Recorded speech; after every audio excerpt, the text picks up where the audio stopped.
Ladies and gentlemen, God's peace bestowed upon of you. I would like to welcome you and today's at the 19th annual conference on technology impacts, challenges and future within the Emirates Center for Strategic Studies and Research. The opening speech is a speech of Dr. Jamal Sanad al-Suwaidi, Director General of the Emirates Center for Strategic Studies and Research, and I'm honored here to give the speech on his behalf. Ladies and gentlemen, our audience, Assalamu alaikum, God's peace bestowed upon all of you. I'm here honored to welcome you all at our institute. And I would like to express my gratitude for your presence here, which is held under the auspices of His Highness General Sheikh Mohammed bin Zayed Al Nahyan, Crown Prince of Abu Dhabi and Deputy Supreme Commander of the UAE Armed Forces. This is held under the title Technology Impacts, Challenges, Future. Dear audience, it is undoubtful that technological progress had led to successive qualitative leaps in all areas of life. And because of the technological advances, irrevocable changes to face life, and this resulted in modern technology presenting lots of applications that changed the face of life, and this changed the whole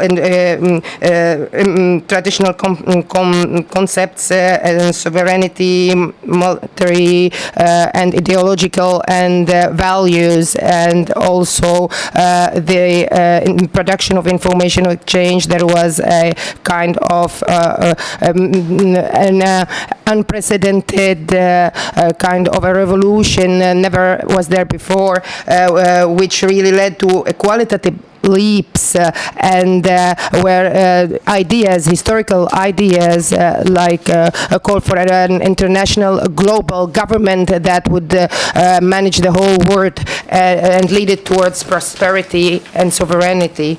And this interaction between people is what people always wanted to do, and this has happened through crystallization of a clear vision based on deep roots, and never there was an impact of technology such as it is today with globalization, which contributed into changing the definitions of borders, of geographic borders, the political notions and even cultural notions, where the impact of globalizations are felt in transportation, communication, and other fields as well. And if some of the specialists think that globalization is the new face of the new modern form of controlling the world, different to what was here during the Cold War era.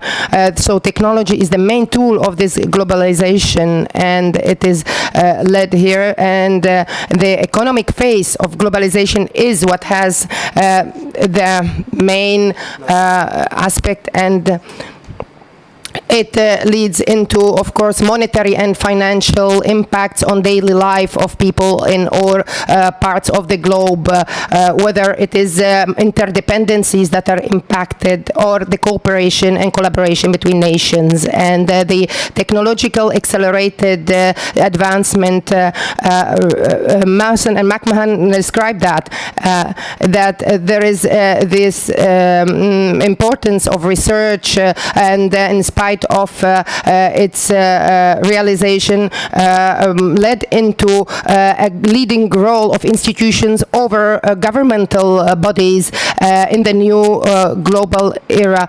And this has impacted the human experience, which proves that technology, in spite of its great importance by itself, cannot give any solutions, but the good utilization of this technology, the new technological means, is what could lead into really great benefit for countries to reaching their aims in all fields of advancement. And so all decision makers and institutions and even individuals need to work closely in exchange of their ideas in order to reach a development plan that can maximize the use of human resources and technological advanced means in the best possible manner. And in the beginnings of the 21st century, we can see that economy has become the engine for international relations and the greatest factor of impact on these relations. And we can see the change in the definition of and the link between economy and information technology and the focus to which it has led into dependency on modern technology. So technology became the tool for trading knowledge, the greatest value of exchange in our times. Ladies and gentlemen, our audience, the evidences and of modern development make no doubt about the fact that technology is the main backbone of development in discussing strategic manners and leading the decisions in these strategic manners. And this conference, the 19th conference, is here to tackle the main challenges that are faced by decision makers of institutions and leaders and individuals. And I would like to reiterate that the technological advancement is the main subject that we have been focusing on as a Center of Strategic Studies and Research in our studies, in our reports, because we believe that in meeting the development goals on a local, regional, and international level can be done through this governance in technology and having a leading role in mastering usage of this technology as our tool towards this advancement. And here the leadership of the United Arab Emirates gives a great importance to this technological advancement, because the UAE is one of the most interested countries in digitalization and transfer of economy into economy based on knowledge and modern digital technology. And we believe that good planning will allow us to use this technology as a tool to reach the aims and overcome the challenges that might be raised or experienced in other societies by the use of this technology. For instance, we have lack of local talents, while this accelerated technology allowed us to use the intelligent applications and tools in order to implement development plans. And here IT technology means allow us to digitalize work and decrease the amount of people or human resources used, and allowed us to reach greatest level or greater levels of leadership in all fields. And here we are translating the great vision of His Highness Sheikh Khalifa bin Zayed, the President of the Emirates, so to use technology in order to avail progress in all fields of life. And we have no doubts that the discussions which will be part of this conference about the usage of this technology and its and the re-engineering of future plans based on the technology advancements and discussing the impacts and challenges on the future of development in this world, which makes us knowing the future paths in a clearer manner will be one of the results. And at the end, I would like to wish all of you, and I wish you in advance all the best in your work and efforts in getting a fruitful results of this conference. Thank you all. Now I would like to invite Her Royal Highness Princess Reem Ali, founder of the Jordan Media Institute in Jordan, to deliver her speech, her keynote speech. You may take the floor, Princess.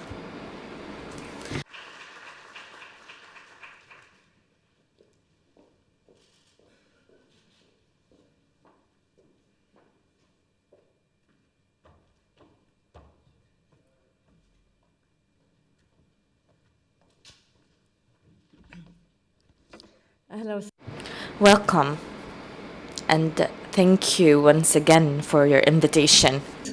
Ladies and gentlemen, it is a great pleasure to be invited to address such an esteemed audience, in particular as this year marks the 20th anniversary of the Emirates Center for Strategic Studies and Research. The ECSSR is no doubt one of the reasons why the United Arab Emirates was ranked at the top in terms of knowledge societies in the region, so I feel very privileged to be here. I'm also aware of the immensity of the challenge placed before me in agreeing to talk here, as His Excellency Dr. Jamal Aswaidi's latest book, From Tribe to Facebook, The Transformational Role of Social Networks, addresses the question of the impact of media technology on our societies. The World Wide Web turns 25 and we can't live without it. That was the headline in an American newspaper just last Thursday. Today, nearly everything we do involves the web, including searching for missing aircrafts. Digital Globe, as you know, has started a big crowdsourcing effort to get people around the world to look at satellite imagery and see if they can spot the missing Malaysian jetliner. If we look at the World Wide Web and the Internet as technological revolutions, like the advent of the printing press or the telegraph, we might consider what the American entrepreneur and TV producer Frederick Siebert had to say. He recognized 6 stages of the technological phenomenon, starting with its invention, then the enhancement of expression, then a 3rd stage, which he thought was characterized by lack of understanding and protection of the innovation, followed by the rise of control as government censors problems, then a struggle to preserve the value of a new or improved channel, ending with the establishment of a new balance in society as the last phase. So, where do we stand now? It seems some countries are in the middle of the phase with increased government control, while others are struggling to preserve the value of this new and improved channel of communication, all still far from the level of balance. More than ever before, when it comes to communications and information, there is abundance of everything, of media outlets, media and communication platforms, in other words, more information, and more content that calls itself information, whether or not it really is. There's also more participation and more interaction. So there's definitely quantity, but what about quality? Is this new technology using us, or are we the ones using it to our advantage? Is it simply a tool, or does it have impact on content? Does the plethora of medium improve content, or does it alter the message? In a book he wrote, actually some 20 years ago, the Gutenberg Elegies, Sven Birkerts asked whether we are sacrificing our literary culture in our zeal to embrace the wonders of the electronic age. He looked at how literature intimately shapes and nourishes our inner life and wondered, can the world created by Henry James exist in an era defined by the work of Bill Gates? Birkerts argued that in this digital age, our limitless access to data has affected our ways of thinking. Unhurried deliberation has been replaced by quick decisiveness. We do not need to know about the world. Instead, we need to know how to access the data that will tell us about the world. The abundance of information now available electronically and the complex ways of storing and manipulating it put a premium on a new set of skills, retrieving and referencing, rather than understanding. One good illustration of that is the hypertext, from which readers choose a range of links to follow in an electronic document. Each link, as you know, leads to another text with other links. So whereas reading involves engaging with ideas, with hypertext, we bounce from text to text, reading short excerpts instead of a full argument, taking ideas sometimes out of context and often getting a message altered because of its fragmentation. A fragmentation that could be compared in a way to the effects of zapping when watching TV following the advent of the remote control. I believe that we're dealing with a tool, the full effects of which are unclear still, as the technology keeps evolving, but still it remains a tool. And we're not victims or passive users. Each of us accesses and uses the information that travels through the internet in a different way. As far as the United Nations Organizations for Education, Science and Culture, UNESCO, goes, the internet holds enormous potential for development. It provides an unprecedented volume of resources of information and knowledge and opens up new opportunities for expression and participation. Which is why UNESCO, considering that one of its responsibilities is to promote freedom of expression on the internet, has integrated it to its regular program. The principle of freedom of expression, says UNESCO, must apply not only to traditional media, but also to the internet and all types of emerging media platforms, which will definitely contribute to democracy, development, and dialogue. For many people in the Middle East, social media seems to have offered a parallel world, where there is freedom to air one's views that does not necessarily exist on traditional media, and even less in government media, at least in many countries. The question of whether social media triggered the uprisings that were witnessed in some Arab countries has been overanalyzed and, in my opinion, overestimated, but we will not develop this theme here. For all the visions of an explosion of freedom of expression, for all the capacity to link cultures and people to one another, there are, of course, limits to what this technology brings.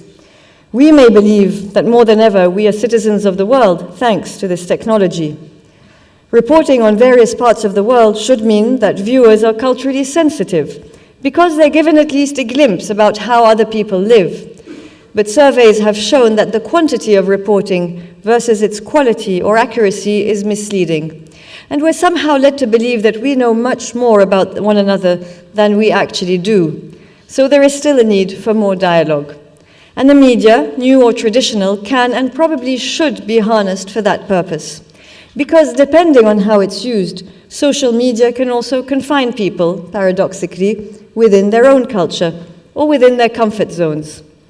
As Amin Maalouf puts it in his book, The Disorder of the World, for a few users who will go from the Haaretz website to that of the Washington Post or the Iranian news service, there are thousands who will stick to the websites with which they're more comfortable and which justify their thoughts, their resentments, or their analysis. And we also need to be aware, of course, that for all the freedom of expression it affords, there are limits set by humans using the same technology to that as well. This leads to issues with privacy.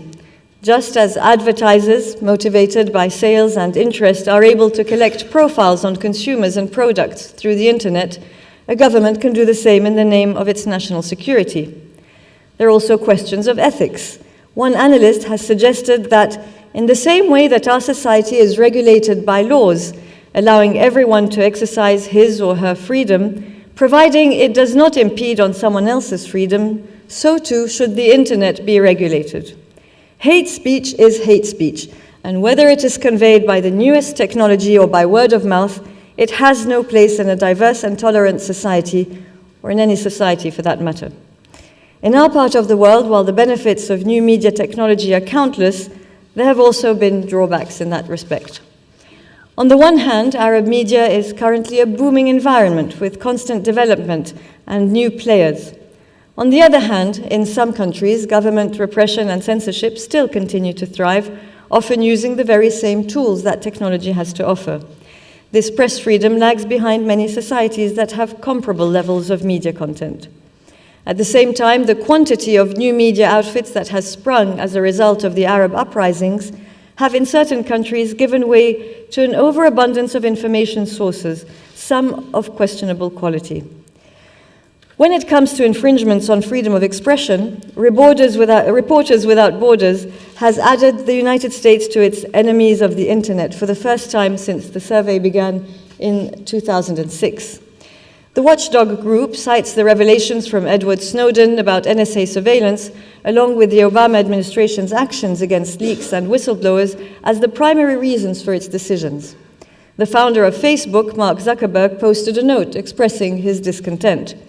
He wrote, "As the world becomes more complex and governments everywhere struggle, trust in the internet is more important today than ever." He refers to the internet as our shared space, which helps us connect, spread opportunity, learn, and gives us a voice.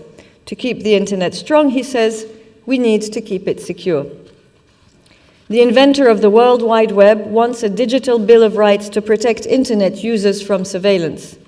On the 25th anniversary of its creation, Tim Berners-Lee told journalists that he hoped to start a global conversation about the need to defend principles that have made the web successful, namely what he called an online Magna Carta, or foundation of rules to protect its openness and neutrality.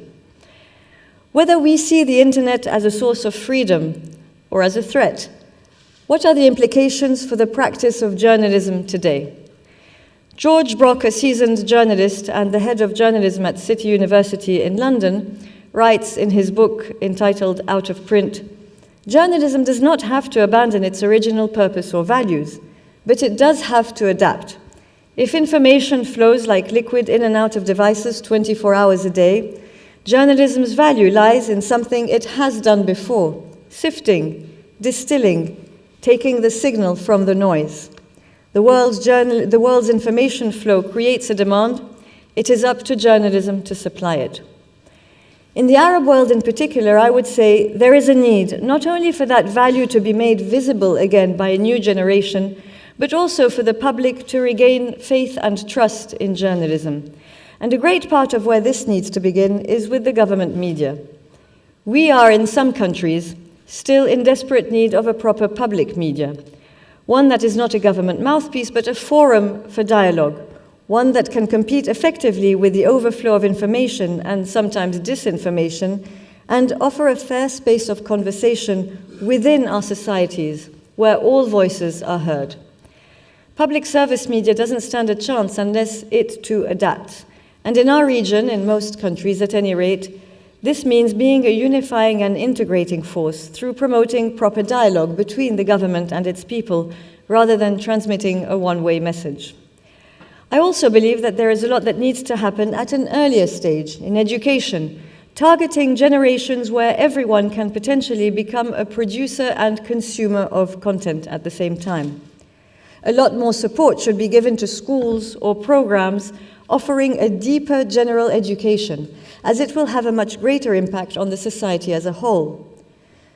Today, mastering communications technology, or any technology, seems to be at the center of many education initiatives, which makes sense, of course.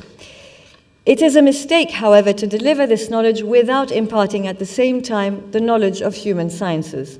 This is where the central roles of ethics and critical thinking come in. This is also where the merits of proper comprehensive journalism education programs come in as well. The world is at our fingertips, literally, but it doesn't make the world much easier to understand. Professional journalists who are educated in geography, history, culture, who have some understanding and knowledge about the regions they cover, can help us make sense. Information is today not the reserved field of journalists only. The role of the media in this context is to help make sense of the thousands of pieces of information to which we constantly have access. Wrong information, or information presented out of context, could trigger deadly riots, for example. It is crucial to realize that new technologies demand journalists that are even better trained, and trained more often and more regularly, that are specialized, therefore immediately capable of appreciating the value of a piece of news and capable of shedding enough light on it. For journalists or media people, the trend seems to have been so far to react to the technology and its effects, and to adapt to it. It is time to be one step ahead and make the technology work specifically for the improvement of media content and ultimately reach the level of the required social balance. I'm sure that gatherings such as this one, where ideas are brought forward and confronted, albeit face-to-face in a traditional setting, outside of the realm of technology, can only contribute to such a development. Thank you very much.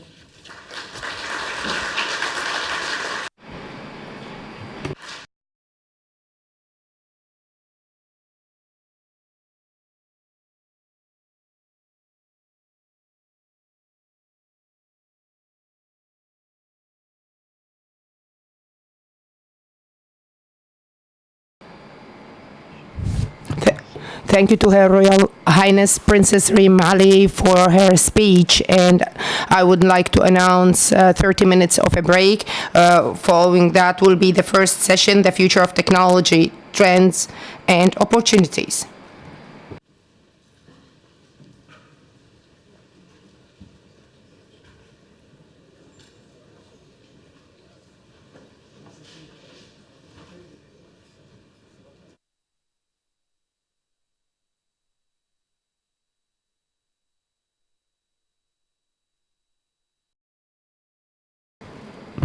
Good morning, ladies and gentlemen. We will start the first session. We have many speakers with us. And allow me now, I will read their CVs in English. And we are going to start our session with the future of technology. And as the title says, impact, challenges, and the future. So I'm going to start, all the speakers are going to do presentations. So I'll start with Mr. Philip Howard, we'll take him first, and then as soon as we finish with the speakers' presentations, then we will open the floor for questions and answers and discussions. So Professor Philip Howard is a director of the Center for Media and Communication Studies and a professor in School of Public Policy at the Central European University. He's also a professor at the University of Washington and a fellow at the Tower Center for Digital Journalism at Columbia University. He's the author, most recently, of Democracy, Fourth Wave, Digital Media and the Arab Spring. He investigates the impact of digital media on political life around the world, and his projects on digital activism, global information access, and political Islam have been supported by the National Science Foundation and U.S. Institutes of Peace and Intel People of Practice Group. He has got, as I read, a very, very rich bio. And if you want to read more about his bio, there is a brochure which is distributed to all of you here in the meeting. So, Mr. Howard, you have the floor. Thank you.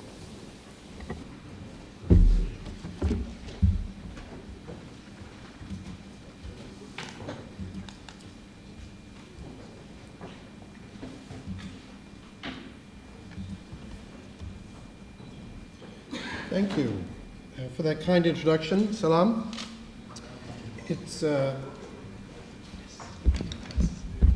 It's an honor to present today, especially given that it's the 20th anniversary of the center. I know there have been many different kinds of talks over the years. Mine, I think, has been prepared specifically for the conference themes because we've been invited to do some forward thinking, some looking ahead, do some scenario building. And my goal for my 15 minutes is to introduce to you what I think are some of the most important technology trends, and therefore what are some of the most important domains for policy making we need to think about for the next 10, 15 years. The title of my talk is Globalization and its Repercussions for Interconnectedness and the World Order. And I'm going to walk through several scenarios with you and then discuss a little bit of a book project about how I'm tackling some of these scenarios. I think to some degree we've grown up over the last 25 years with an internet that's very different from the internet we're going to have within even a few years. If you think back to the social movements that captured international headlines 25 years ago, we might think of the Zapatistas, who from southern Mexico used the internet in very creative ways to project their demands onto the international agenda. And they were using an internet that was mostly web pages, interconnected content. For the last 5 years or so, and particularly during the Arab Spring, mobile phones were a much more important part of the story. Or perhaps we could even go back to the Philippines or South Korea, where there are examples of established political elites, ruling elites, who were caught off guard when young people made political demands and coordinated themselves through mobile phones that the elites were not able to track or surveil or respond to in sensitive ways. I put it to you that we're about to have a very different internet. Within the next few years, we're going to have what some people are calling an Internet of Things. And this Internet of Things involves multiple connected devices, many of which we'll barely perceive, which now we think of as hardware or as daily tools, our refrigerators, our sneakers, our glasses. All of these things will become the devices that connect to the internet. And let me offer just a few quick sobering facts to give you a sense of how much data this will generate and how many devices we're actually talking about. Today, there are some 75 billion apps that have been downloaded. Now, this is a country like many where the mobile phone penetration is over 100%, yeah? There's several of us who have several mobile phones. Not all of us use our mobile phones all the time, and they're not always on, but they have many different kinds of applications resident on them. There's some 75 billion apps that have been downloaded for smartphones so far. There are some 2 billion smartphones out there. If I was to do a quick poll, I would bet that most of the people in the room have something that looks like a smartphone. If the average phone has 38 apps on it, and the apps ping a server 3 times a day, this generates some 226 billion location points. So each day, there are 226 billion signals about where your phone is, not necessarily where you are or what you're doing, but we have a host of applications generating immense amounts of information about the location of the phone and what it's doing. This Internet of Things, as I mentioned earlier, will involve much more than mobile phones. Today, mobile phones are the technology that we often talk about most when we talk about social movements and political change, but they may well be as banal as our lamps, our telephones, our bicycles, the things we drink, the items we consume, may all be chipped in ways that generate information that flows with the consumption of the product, flows with you over the course of your life, and flows through companies or states or civil society groups that do something with the data. By 2016, in just a few years, there'll be some 8 billion people on the planet and some 8 billion connected devices to the internet. By 2020, there'll be some 9 billion people, but probably 30 billion devices.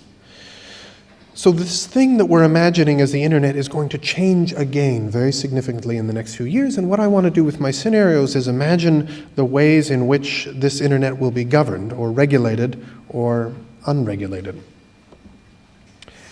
There will be many significant political changes for internet connectedness and the world order through this Internet of Things. And I want to offer 3 scenarios based on separate assumptions about which institutions and which organizations may lead and dominate the development of new norms, practices, and patterns of behavior amongst both political actors and news consumers. These scenarios are not so much ways of predicting what is likely to come. I'm a social scientist. I don't do prediction, right? I try for prescience, but I don't do prediction. There's one scenario for market-led growth, in which technology and media firms dominate globalization and negotiate between the interests of technology consumers and government clients.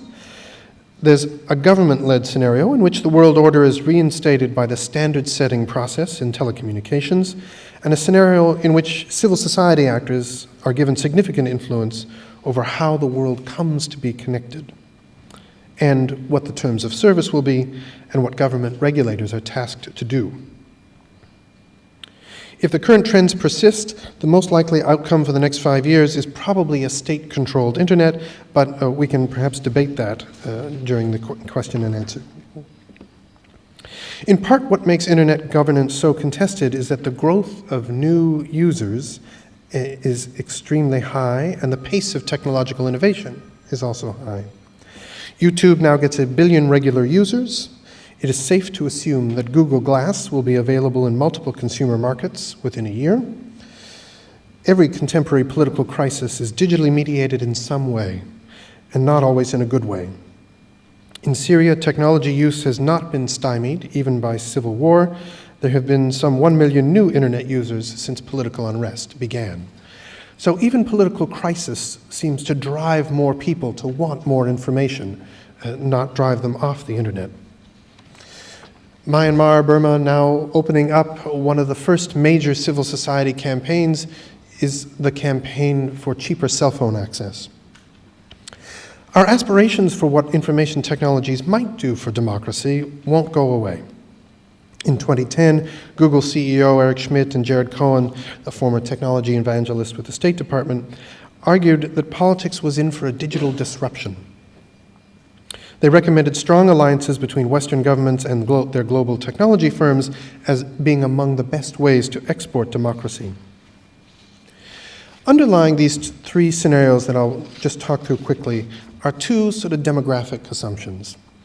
The first is that most of the rulers of authoritarian regimes are aging, and they tend to govern populations that are exceptionally young. So the world is getting much younger. We can make lists of countries where leaders have been in charge for longer than half the population has been alive, right? There's 10, 12 countries on this list. We can make lists of countries where the political elite is not closely in touch with the young people who now form their identities using the internet. And so these are some of the important political caveats I would offer for my three scenarios. First, let me talk a little bit about market-led growth. So this is a scenario in which the corporations, Google, Facebook, Microsoft, drive innovation for the next few years and build and govern the Internet of Things for themselves. In this scenario, global information infrastructure grows because technology firms are allowed to pursue the clients, not the citizens, but the clients they want. Stakeholders are defined by the purchasing power, and their outcomes are driven to further ends rather than towards equal access by all. So you have a role in this market-led internet if you're a user, a consumer of technology. Large technology conglomerates set standards that create media ecosystems for their users, but these systems are not so closed off that new customers are discouraged from migrating. The relationship between technology firms and the users of consumer electronics dominates the design process, and corporate lobbies actively work to discourage aggressive public policy oversight. This is an image taken from one of the first internet census attempts. A young coder decided she wanted to figure out how many devices were currently attached to the internet. She created a bot. A bot is a simple set of automated instructions that replicates itself and returns information on each device connected to the internet. She found some 4 billion devices, but more importantly, she found other bots. She found other automated scripts that had been written by other programmers lying dormant on many of the devices we no longer see. She was unable to figure out who wrote them or what they were there for, but we know that this Internet of Things is occupied by scripts written to give instructions, shut down devices, pass information that we no longer control. And Snowden also taught us something about this. Let me talk a little bit about the possibilities of a government-led scenario. In this scenario, technology diffusion is driven primarily by governments who want to see their economies succeed. They want citizens to be using technology, to be engaged with the modern information economy. But they build this Internet of Things primarily as a tool for surveillance. World order will get reinstated. That is, states will try to propagate themselves through the standard-setting process and the development of new technologies. This will allow even deeper degrees of surveillance.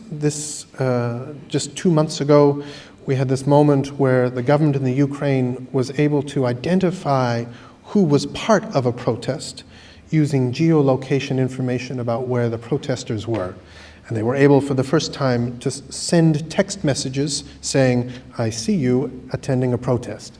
Now, we know governments have used Facebook, YouTube, Twitter to entrap democracy advocates before, to entrap civil society actors. This is one of the first moments where we've seen a government aggressively geolocate its citizens to help figure out whose side they were on.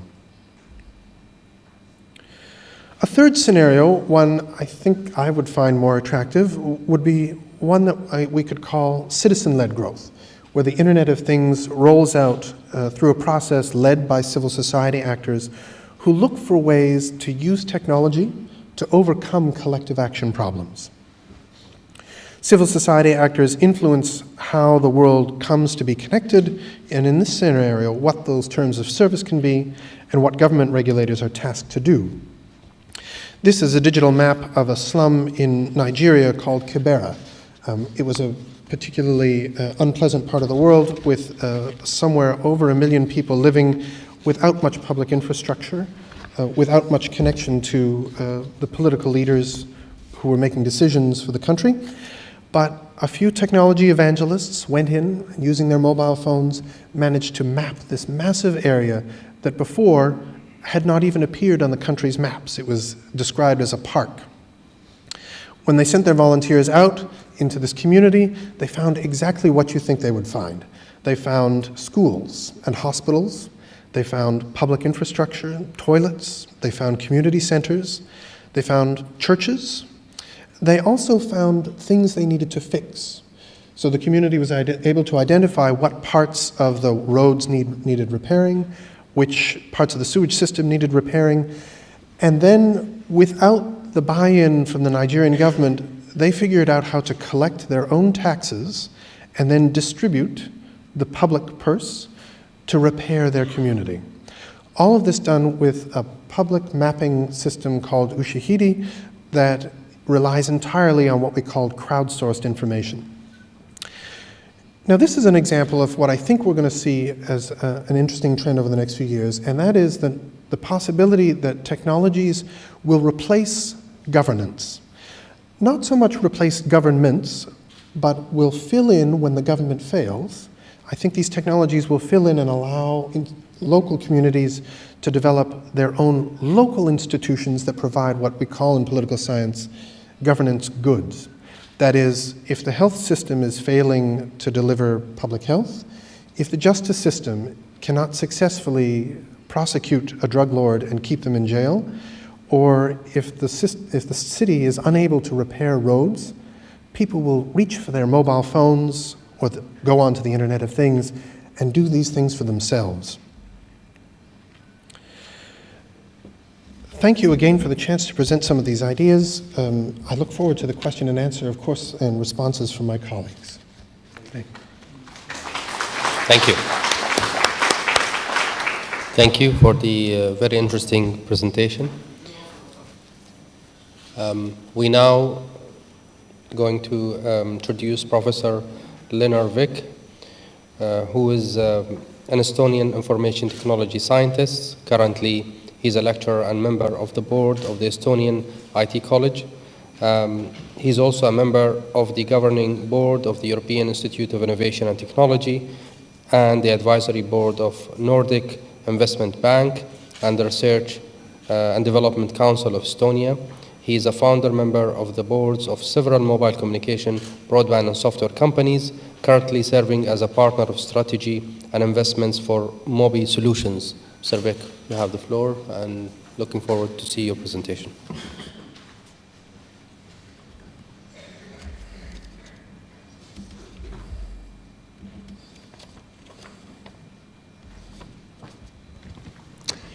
Your Excellencies, ladies and gentlemen, let me first congratulate the Emirate Center for Strategic Studies and Research on its 20th anniversary. And when we look back to the year 1994, when it was founded, it was indeed a very different time. And the 2 decades the center has been working, they have been one of the biggest game-changing decades in recent history. But it's not about the history, but it's about the future we are talking today also in the conference. The aim of my presentation today is to look to the reasons and aspects behind the technology development and the routes for the innovation in different organizations and also on the country and national levels. Yes, the digital technology is all around ourselves. And one of the scenarios which was described just recently is a big corporate-driven future scenario where there are small number of dominant corporations which are controlling the technology development path, who are able continuously to deliver new services and products to the market, and vast majority of organizations and also countries will be consumers of that technology, adopters of the technology, not the creators and beneficiaries of the own innovation paths. I'm serving also at the governing board of European Institute of Innovation and Technology, a vehicle which was created to address the structural problems of European research, development, and innovation issues. We recognized that in Europe there is a splendid research at great universities done. The European research programs are producing more and more new inventions, new discoveries. However, those inventions and discoveries, which by the core of scientific theory are public, were transformed into new products, services, jobs, and profits, not by European companies, but by other regions, mostly dominated by American companies. So where is the key issue in delivering really the innovation? It's on entrepreneurship embedded into the social structures of society, motivational schemes, but more often also to the way how organizations are managed and how the innovation is perceived in the organization, whether it is the true source of competitiveness of the company and organization, whether it is a true source of productivity gains, or is it just something which takes place in a silent corner of the company, or even worse, where companies themselves position themselves as consumers for the new technology, only adopters of technology developed by somebody else.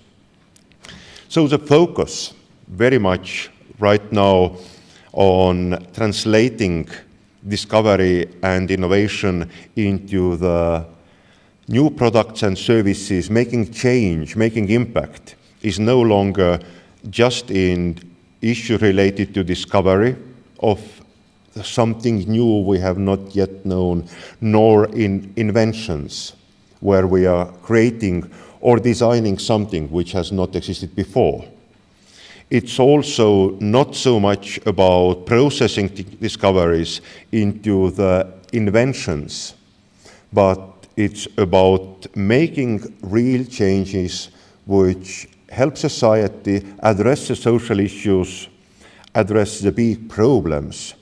And often we see that the challenges of innovation are not related to research development, nor the technology development paths, but about the way organizations are focusing on their own innovation management processes. In Europe, the recognition that excellent science and research are not enough. They are necessary, but they are not enough. They are not sufficient ingredients for fruitful innovation, led to the creation of the institute which we govern now, and that's the only European structure, European body, which has enjoyed now almost tenfold increase of our budget. We are working now after the first programming period of 300 million euros with a budget of 2.4 billion euros, and that reflects that the address which we are doing by investing to the collaboration of universities, enterprises, and new startup companies is creating really the impact. Innovation cycle, the holistic picture to the innovation, has been analyzed in many, many different ways. Yes, we tend too often in our global competitiveness reports to measure the input factors, which are also very important. The number of universities, the number of graduate and postgraduate programs in universities, the number of scholars per capita, the amount of money we spend on research and development. Those are also extremely important, but they are just input factors. They are ingredients which will help innovation to boost. The second part is the overall process of innovation and management of that process. And I will come back to that with my next part of the presentation. And the third part is we also are learning now how to measure output factors. We learn to measure the patents, the intellectual property, the value of the research. We also start learning how to measure the value of new products in our product portfolio, the importance of the profits generated by those new products and services, and also the way how we are shifting from older technological or industrial generations into new ones.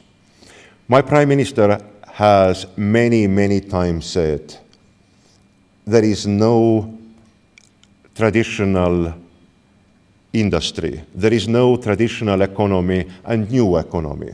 However, there is a traditional thinking and a new thinking. If you adopt a new thinking and innovative thinking to the domains which are usually known as a traditional ones, you can make a breakthrough. And the overall topic of management of innovation process has become even more important because the technology life cycles which are on the market are shortening and shortening. The overall demand for the new and renewed products is increasing, and the overall complexity of managing those new technologies around ourselves is also increasing. When we take a picture to this room right now, vast majority of people are using right now or are in the influence field of technologies which were not there even 5 years ago. And that creates a further and further complexities even to manage the present situation, not to talk about the complexities of the future. So we focus on innovation performance and how some organizations, some countries can perform better in a changing environment and how they are not only able to adapt with a changing environment, but also to benefit from that. I'm happy to share one thought which we had when the small service and software company Skype was founded and still has its technological development headquarters in my own city in Tallinn in Estonia. It was never a research and development driven company. It was a lot about company that thought how to focus on customer demand, how to focus on making life of end users easier, and the combination of reusing the existing technologies, reusing the existing competence on building a superb customer experience, using the existing technologies and software made suddenly a company where the invested less than €1 million was transferred over the later on market value and sales of the company close to the €4 billion.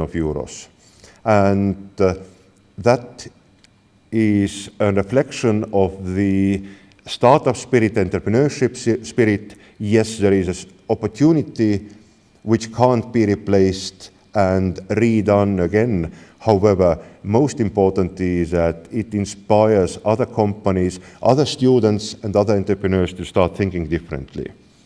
When we are monitoring the innovation performance, then that's also a relatively new field of study.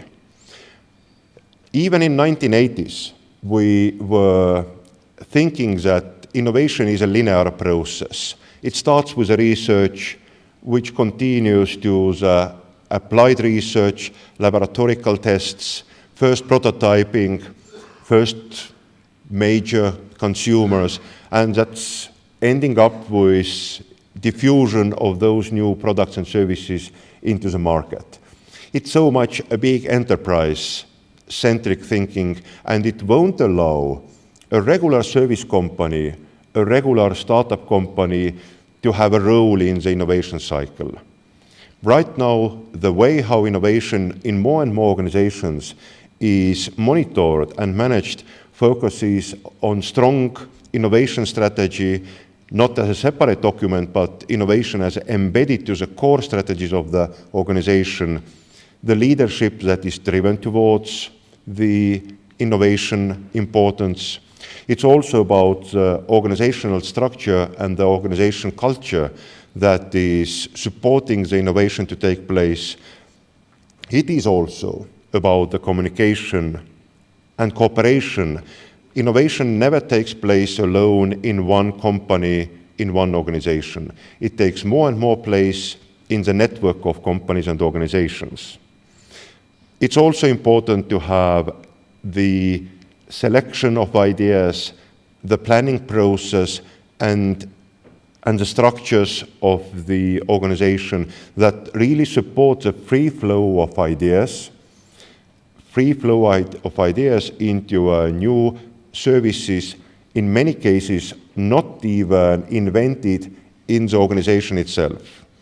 We know that the major breakthroughs in the car industry, in the household appliances, in the field of home chemicals have not been generated by the labs and engineers of Toyota or Mercedes or Procter & Gamble, but most of them are coming from the outside of organizations. The ideas which are out there and which could be picked up, which could be transferred into services and products of new companies. The small company is great in having a breakthrough idea. The big company is good in scaling it and delivering it. This is Europe, Northern Africa, and our peninsula in Arab here. This is the night lights reflecting back to us. It's not the mobile phone users, it's not the app users, but this just reflects the dots which have human beings, and in those dots, over 95% of capital is located right now, and also 100% of the human capital is located, necessary ingredient for the innovation, research and development. The way how those dots are interconnected and how the innovation process is managing those dots is a difference maker. We see there are declining stars in the map, but there are also many rising stars on the map. The countries and organizations determined to the innovation have found that there is one very important asset related and dedicated to successful innovation, and that's about having really a vision-driven process. It's not technology-driven process, but it's a vision-driven process, the vision of where or who you want to be. It's a greatest asset, especially in the times of the complex myriad of information in 21st century. And I need to admit, in Europe, in many ways, the organizations are in decline because the vision is not very clear. The vision has been flirted with amount of different sources of turbulences, and the impacts these organizations are coming from different areas. So once again, it's about really the vision which needs to be clarified. Ladies and gentlemen, I'm looking very much forward to the discussion on our panel. I once again would like to thank myself and also I think with our speakers on the superb Arab hospitality on the event. Congratulations on the center on its anniversary, and also to the Director General for the work done in this organization. Thank you so much. Thank you. And now with our next speaker, Professor David Greer. He is a writer and a scholar of technology, information, and organizations. He is the author of numerous books, including When the Company Were Human back in 2005, which reflects on a history of the context of modern computers. He also the author of Too Soon to Tell in 2009, which focused on the founding generation of computer industry.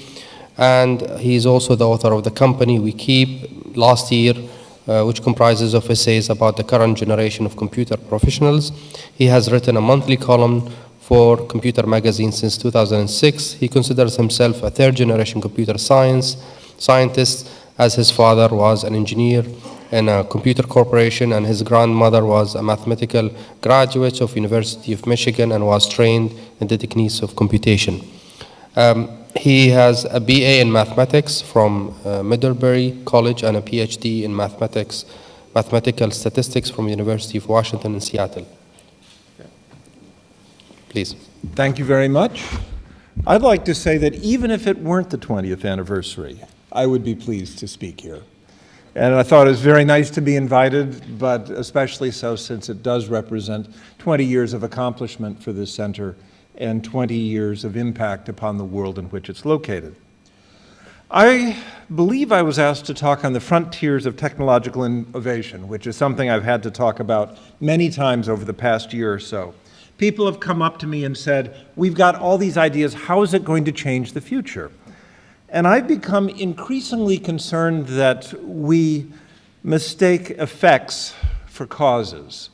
We look at fashions and we think they're trends, and we think that all these things, smart grid, the Internet of Things, smart transportation, that they're going to make us better and smarter, whereas they're only making some of us merely rich. The way that I have come to look at it is that we live in the modern world and that there are three principal aspects of modernity that we need to understand to see how technology fits into it. The first part is industrialized production. We have substituted systematic, organized production of goods, food, services, and as we can see here, and as some of you I can see are doing in the audience, social life. We use technology to put together a systematic way of dealing with all of those things. The second aspect of modernity is urbanized life. If you're going to make industrialized production, you got to get people together, and you need to concentrate labor. And one of the things technology has done for that is allowed that concentration to occur in different ways. The third part, and kind of the oddest part of modernity, but it's the one that's most important for us to understand if we're to grasp how this technology is working on us, is the thing called rule-based bureaucracy. We are ruled by bureaucracy. We put together people and organizations who we give power to construct our society and direct where we go. But we put limits on them. We put rules on them. And these are to balance that tough problem of equity, where everyone is equal before the law, and efficiency, where decisions have to be made quickly and firmly to get the most out of an activity. And the one thing that people have asked me about time and time again is 3D printing. And I think that, heavens, something has gone out and bit the reporters of the world and made them crazy. Because they say, isn't this the greatest technology you've ever had? It's going to change society. There'll be no more manufacturing. We'll be able to print food. And I don't know what you have here, but in the United States, we have a thing called a Hostess Twinkie. And if that isn't a mass-produced 3D printed food, I don't know what is.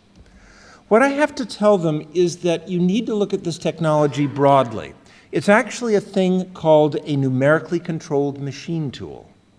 It takes a program and it produces an object. They've existed since the 50s. They've been very important in changing our lives.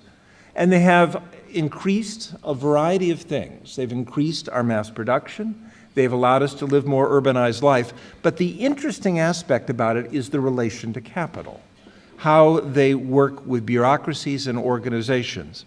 The picture I have in the back is an old industrial one, but the one in the front is a machine tool that's used in dental offices to produce fillings and caps. That is a version of a machine tool that has made substantial change because it fits into the environment of dentists. However, many of the proposed applications do not. And so I have to tell them it's going to expand industrial production. The social aspect is not going to be great. And what it's going to do is favor diverse production needs and places where transportation and storage is expensive. And I get reporters who say, exactly what do you mean that might be? And I say, well, here's an example. The space station, transportation is very expensive. They need all sorts of parts. And it's a place where a cheap manufacturing facility would do wonders. And we work backwards from there to get the point we need defined. Well, if we look back at the current technology that's coming out, the media technology that's coming out, the Internet of Things, the other things that are generating large amounts of data, we see that they are expanding production substantially. It's allowing us to have urban life where we couldn't have it before. I have a sister-in-law who lives on a farm in the middle of Idaho, which is probably as exotic to many of you here as here is to her neighbors. And because of the internet, she can live a very rich and urban life, even though her county has less than 2,000 people. So these allow us to have a greater concentration of wealth, scope and scale of production in urban life. But the interesting thing, again, is what these technologies do to organizations, to rule-based bureaucracies. Well, what we can see is that there are a number of things that it involves, that expands them, because technology is good with rules. Programs are ways of transmitting rules, of storing rules, of developing rules. But it also threatens them. It brings bureaucracies into conflict with each other, and it also provides other ways of making decisions. In particular, in a bureaucracy, people have positions in it because of three different qualities. Position, that's to say your responsibility, who you report to and who reports to you. Often it's a factor that's something like capital. How can you get money to do your project? Your place in the bureaucracy is also determined by your function, what you do, what skills you have. And that is also being changed by technology. And the one that is most fascinating and hits us very hard and confuses us is status. I have spent the last couple of years representing the IEEE, the Institute of Electrical and Electronic Engineers, in its computer division. And the number of times they say, what we really need are an 18-year-old to show us what you can do with technology. What they're looking at is status, 18-year-olds who've been able to use technology to increase their position in the world. And what they really want is a greater influence of their own, not necessarily to be 18 again. So where is the radical change here? And several of the speakers have already hinted at it. This is a picture that I throw up at a lot of things, particularly in front of engineers. I say this is one of the foundations of your field. You all know where it is. And engineers who are horrible at this thing sort of nod slowly like, I think I do, but I hope he doesn't call on me. This is John von Neumann's computer lab. Von Neumann invented the von Neumann architecture of computers. Everything in your pocket, in your briefcase, has it. The computer before von Neumann had a bunch of different forms. Some worked, some didn't. His has become the standard.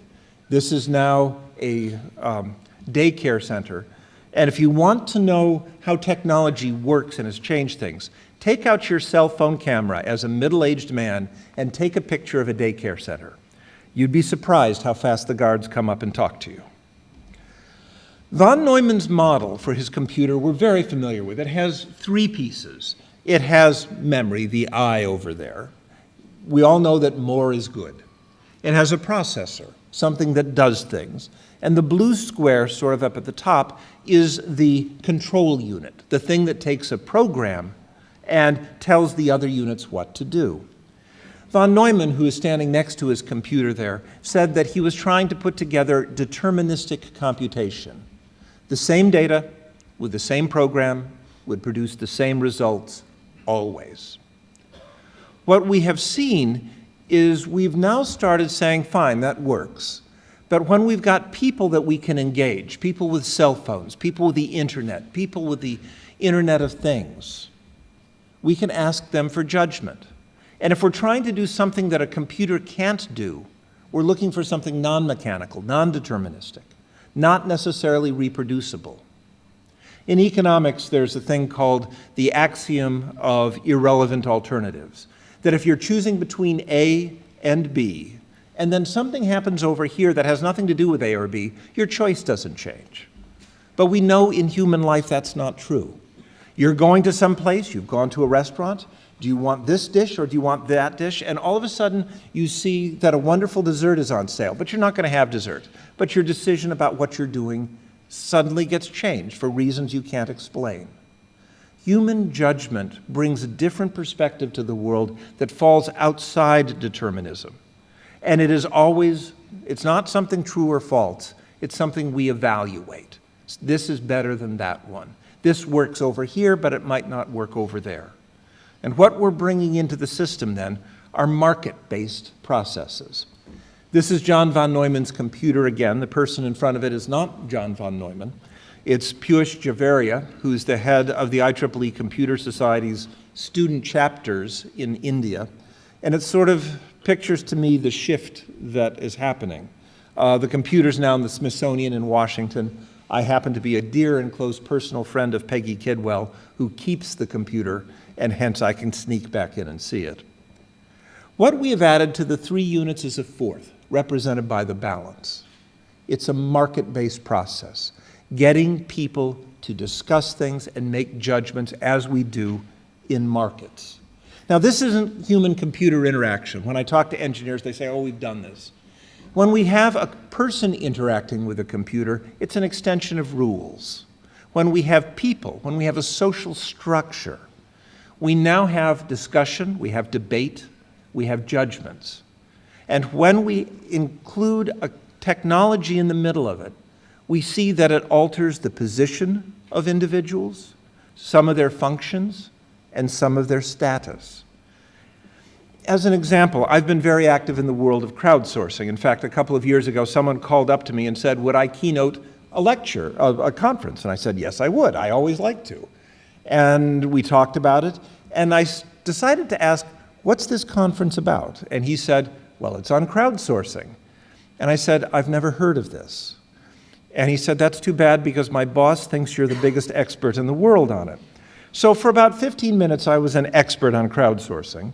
And I learned that I'd actually been studying it for a long time.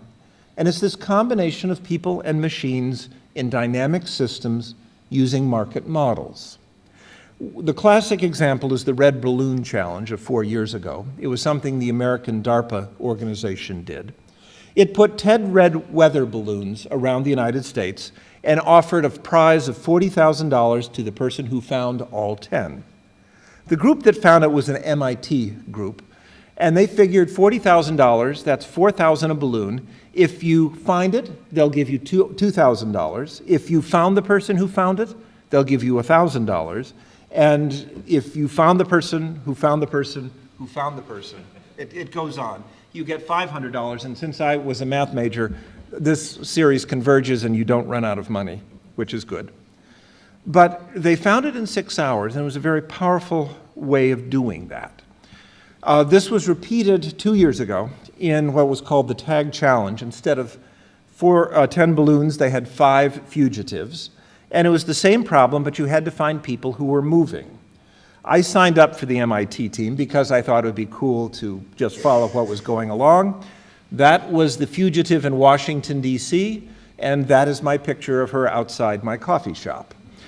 I happened to be the one that found her, oddly enough.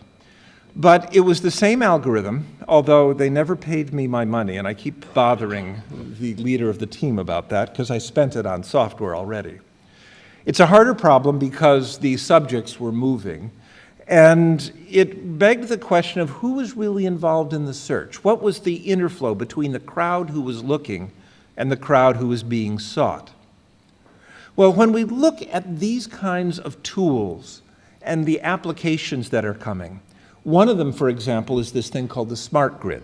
It's a way of distributing electricity across a large geographic area, trying to maximize efficiency, expand the benefits of industrialization, make urban life available elsewhere. But what's the impact it has?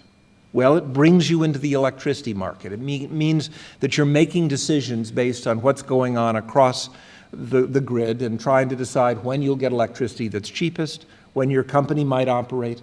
And the impact is somewhat hidden. And much to my electrical engineers friends, I say it's there, but we're not going to see a lot because it's extending what we do. Well, they say, what about smart cars, another technology that's coming out? Well, here you have to, again, look at it in terms of urbanization. Roads are the resource here, and we're trying to use them more efficiently, get more cars on them, get traffic moving more quickly. And it's a means not only of expanding production, but of urban life. The tools we have are machine learning, which is another rule-based tool. It allows cars to figure out how to best use the roads, how to drive through them, how to avoid other cars. And there's a certain amount of market saying, okay, I'll make decisions balancing this judgment against that. And so I have to say, all right, that's a useful technology. There'll be an impact. It certainly will expand urban life, but you'll see a natural extension of where we are. The one that I keep throwing back at them that they don't like is medical care. We are seeing some of the things we're talking about here in ways that will probably profoundly and radically change the way we're doing it. Now, some of it isn't, because we're using technology to expand production. And medical care is associated with all those dots of lights we saw in the earlier slides. And so it's going to improve urbanization because you need it to have it. But what you have now are a set of unified rules that transcend cultures, and they have to start understanding and adapting into it. You have markets for patients making decisions, markets for doctors making analyses. And at some level, you have got an opportunity for fairly radical change. In particular, you'll start getting people offering diagnoses, making judgments, trying to understand what's happening to a person, to a community, to an environment, in a way that advances their status, provides them with new function, and increases their position in the hierarchy of people working in medicine. So will we get new societies? No, we're going to still live in a modernist world. Are we going to alter the structure? The answer is without question we are. The software and software technology that came out in the 70s and 80s influenced a group of people and gave opportunities to individuals, many of whom are sitting here on the stage, that they wouldn't have had before. They were able to work with technology they couldn't have found. They had skills that were that meshed with the technology and allowed them to show what they were capable of. And it gave them new status, new function, new abilities. The new kinds of structures don't necessarily favor us. Sometimes they do, sometimes they don't. And they bring in new groups. And in particular, this is a technological college in Bangalore that I was at just 2 months ago. And what is fascinating about this group, it was a team project, is how quickly they engaged people on other parts of the world, how well they were able to make judgments based on market procedures and weighing a wide variety of things about which they knew nothing, and ultimately came up with solutions for businesses, for technologies, and in this case for healthcare, that combined a great deal of expertise, but very little of it was their expertise. So there is my frontiers. Are we going to see changes? The answer is yes. Is it going to be radical? In some cases, but we may not be seeing it as quickly as we would like. And what's going to be the nature of the change? Well, the effects are going to be tough to call, but the causes are going to be structures in changes in individuals' position, which, as I said, is largely access to capital and tools. And we have to say that it's often not one kind of capital, but many kinds of capital. Capital for manufacture, capital for distribution, capital for promotion. It's also going to change our status, what we can do, and ultimately our function as well, how we fit in. So there's my talk, and I'm looking forward to the discussion as well.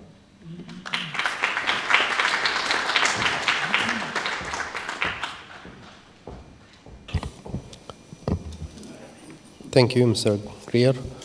والآن نفتح Now we open the floor for discussions.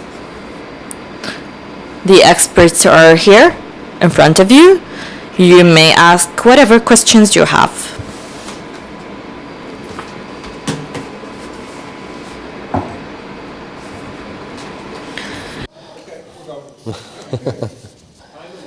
There is a question here.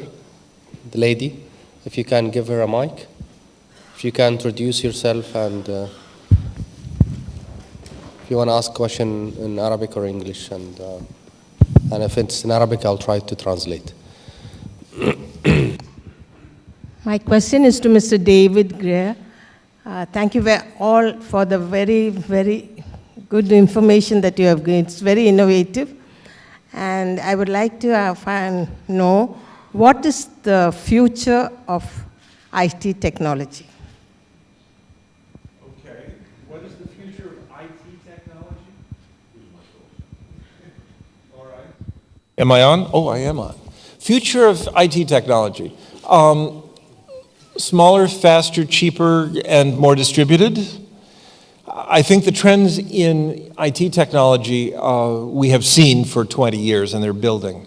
The aspect that I see and that I've tried to suggest in my talk is the distributed side, and in particular, the different viewpoints and situations that we're bringing to the technology, where we are able to apply it.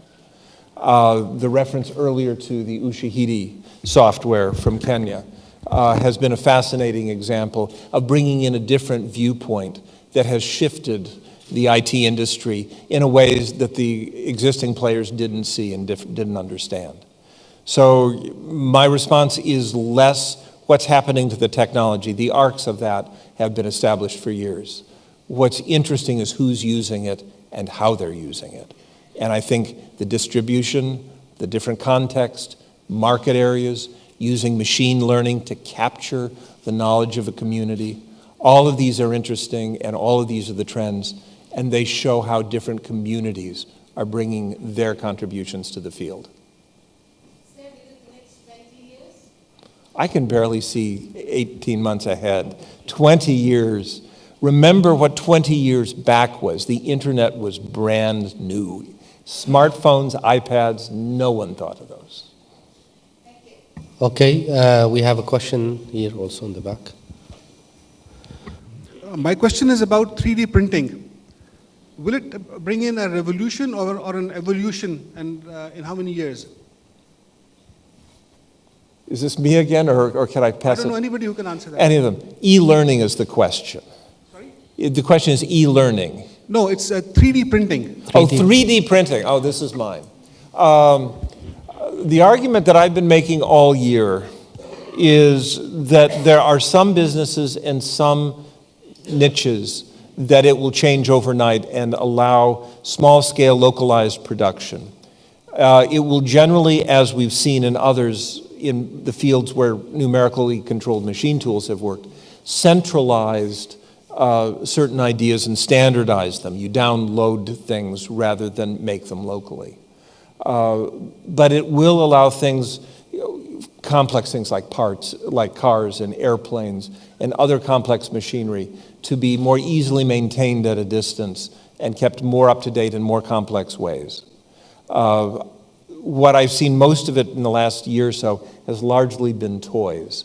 And I think that's interesting, but it's mistaking effects for causes. I think the big issue is when we will see a broader, more uniform distribution of tools and mechanical devices around the world because of it. Thank you. There is a question here on the third row. Yes. تفضل. My name is Abdul Karim Al-Idani. I'm from Admo. Actually, I have, as you have touched on the smart medicals and others, also I was thinking also smart education. Now, as we are the Emirates, we are starting on the smart city approach, and this has been launched in Dubai and also in Abu Dhabi. So what are you here offering or giving us, or any thoughts, ideas that to go into this line and to have a smart city like Abu Dhabi smart city of the future? Okay. Give the question to Howard. The questions, that would be great. Yeah. Thank you. So this is a good question because there are many countries that have tried the smart city approach as a way of seeding innovation. I think the lesson is, one of the few lessons is that smart cities work when there are also investments in education and openness. So having people visit from other smart cities from other parts of the world and seeding small businesses involving students in original research, in entrepreneurship, is a great way to start a smart city. The smart cities that don't do well are the ones that are too far from the capital city, don't provide infrastructure for family and friends and sort of long-term residents. I think there's something to be said for having smart cities that also have social lives, right? This turns out to be very important for creativity and innovation.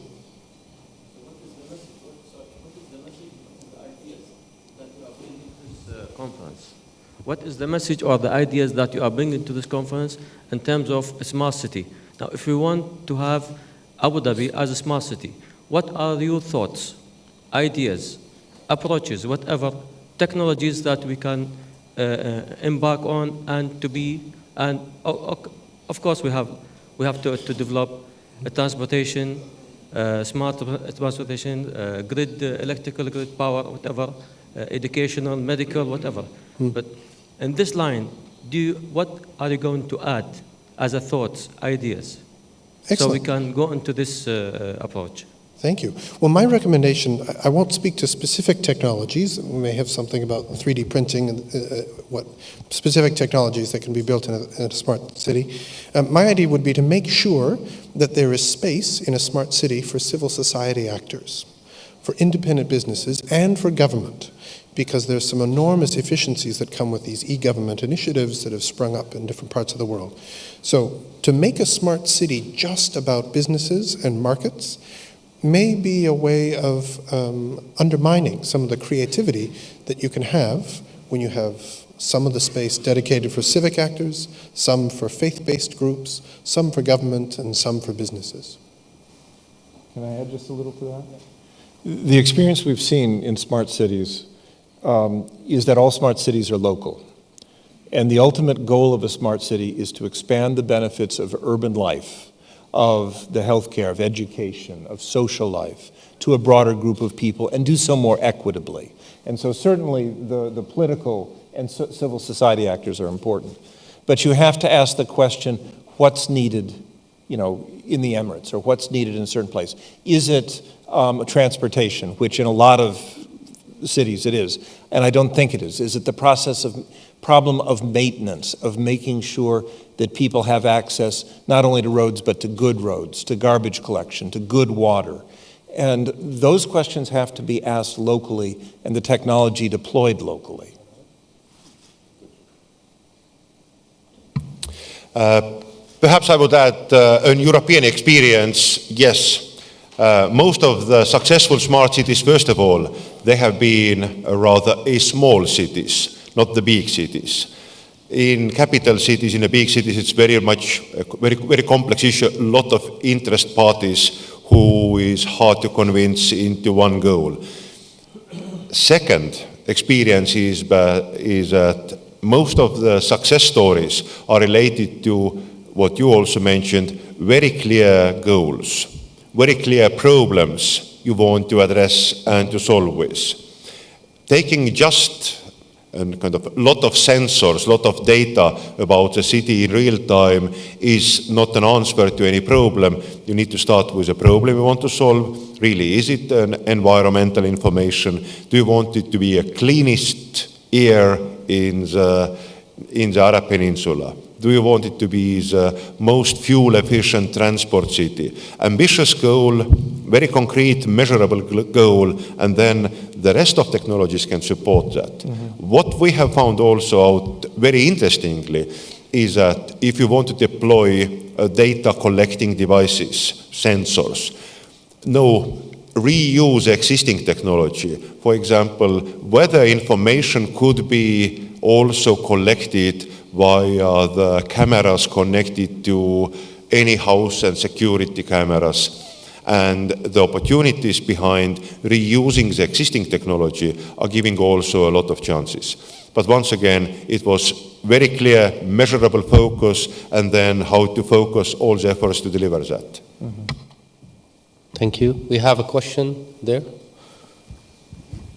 Hello, my name's Kyle Sinclair. I'm a reporter at the national newspaper here in Abu Dhabi. My question's actually directed at the panel chair. I was wondering, with this push, we've just been hearing about smart cities. Abu Dhabi government, Dubai government, the whole UAE is making this push towards smart services. As a regulator, Mr. Al Ghanem, I wonder if you could tell me some of the challenges that you're facing currently, and perhaps some of the plans you have for the future with this increase in technology, and particularly with regard to the citizen-based technology innovation coming up by citizens, not just government innovations, but the spate of new of innovation from the people of the UAE. Thank you. I think we've started engaging with smart government and smart city as well at the same time. And the challenges that we had is, and I think the most important two challenges that I have also addressed in the government summit. First, this is a project whose responsibility lies on all the institutions, whether on federal or local governments. So there has to be interoperability. And you've mentioned open data. You know, open data is important. So you need to build an ecosystem which is going to create efficiency, transforming the existing processes into a process which becomes smart, specific, measurable, and so on and so forth. So it has got all the smart enablement in that process in order to deliver a service, because most of the government services or most of the cities is trying to deliver a service to the consumer or the person who lives in a city or who's using a government service. So this is the biggest challenge, because with that you need to do a huge process re-engineering and try to align tens and probably hundreds of agencies in order to do functions. With that, you need to prioritize and you need to ask the golden question, which is what the user wants. So it is not a government-centric issue, it's the user-centric issue, is what the priority for the customer or the person who lives in the city wants in order to do your process, in order to deliver the service that you have. So this is the first major challenge. The second challenge is how you market the service and how fast you adapt this person to engage into. You can create the most beautiful, fast, forward-looking technology that you can do in healthcare or transportation or telecommunications or insurance or any of the sectors that you can think of. But can the customer adapt? Can the customer learn? Can the customer or the person or the individual adapt to this technology? This is also this is the second challenge that requires a lot of training, and it sends a message to all the agencies that, again, and this is from the leadership, is focus on the individuals. They are the core of what we do, and this is exactly what's happening around the internet today. The internet I'm serving with Vic in a panel which looks after the future of the internet and transforming ICANN into an international organization. And the interesting fact is today you have Internet of Things where majority of the internet traffic is actually happening between devices. It's not happening between humans. More than 60 or 70% of the traffic, existing traffic today, is happening between devices. And Mr. Howard, Professor Howard mentioned something that today you have billions, more than 226 billion transactions, which is happening actually between devices. So, and this is going to increase as we speak, because transforming lives, existing lives, into smart city will have much more sensors connected to the internet for communication, and also government agencies or even businesses or even individuals wanted to have their homes or their business connected to the internet so that they can communicate. This will have, first of all, massive uptake to upgrade the technology that we have, but at the same time, it's going to create something that has never been happening and will add services that we have not even seen or imagined in our lives. We might do things that have not happened before because of these evolutions. The remaining is going to be human to human or human to machine or machine to human, and that's something that is that's going to continue, but it's going to have more increase on a machine to machine. It's going to be more of automation that is going to drive the future of cities. Is there any question? Because I have a question to Mr. Howard. We have a question here in the back. بسم الله الرحمن الرحيم. غازي عليان اخصائي اجتماعي. Most gracious, most merciful. Do you think that modern technology helps the student to rely on it instead of the book? Who are you addressing your question to? Any of the panelists? Can you repeat, please, your question? Do you think that modern technology will be the base that the student will rely on in studying instead of the book?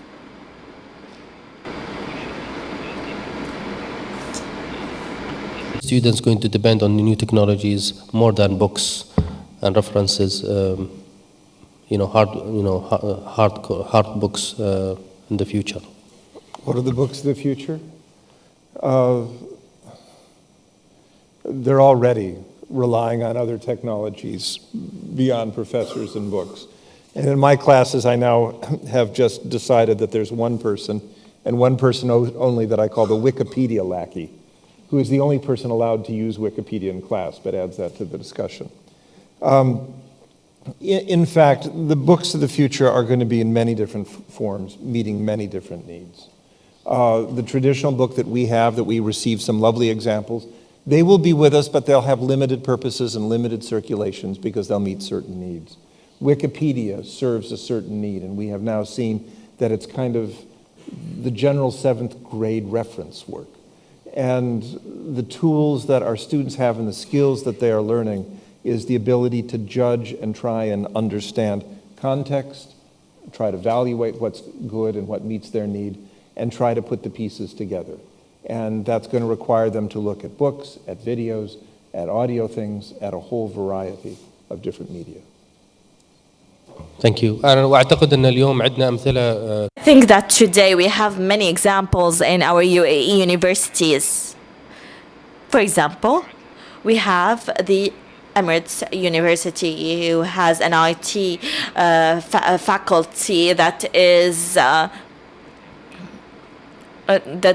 doesn't rely on books. It relies mainly on the internet and on digital books. We also have a project for smart learning, who was launched by His Highness Mohammed bin Rashid. It will transform the curricula, the school curricula, into smart curricula through use of tablets in learning. Second row, please. Can you please introduce yourself? Nasser Jamabari. I am a student in Paris Sorbonne University. I have a question. We live today in the technology world and everything is available. However, I have a question. But I want to know about the Malaysian airplane. What are the expectations of our panelists? Why do you think it disappeared?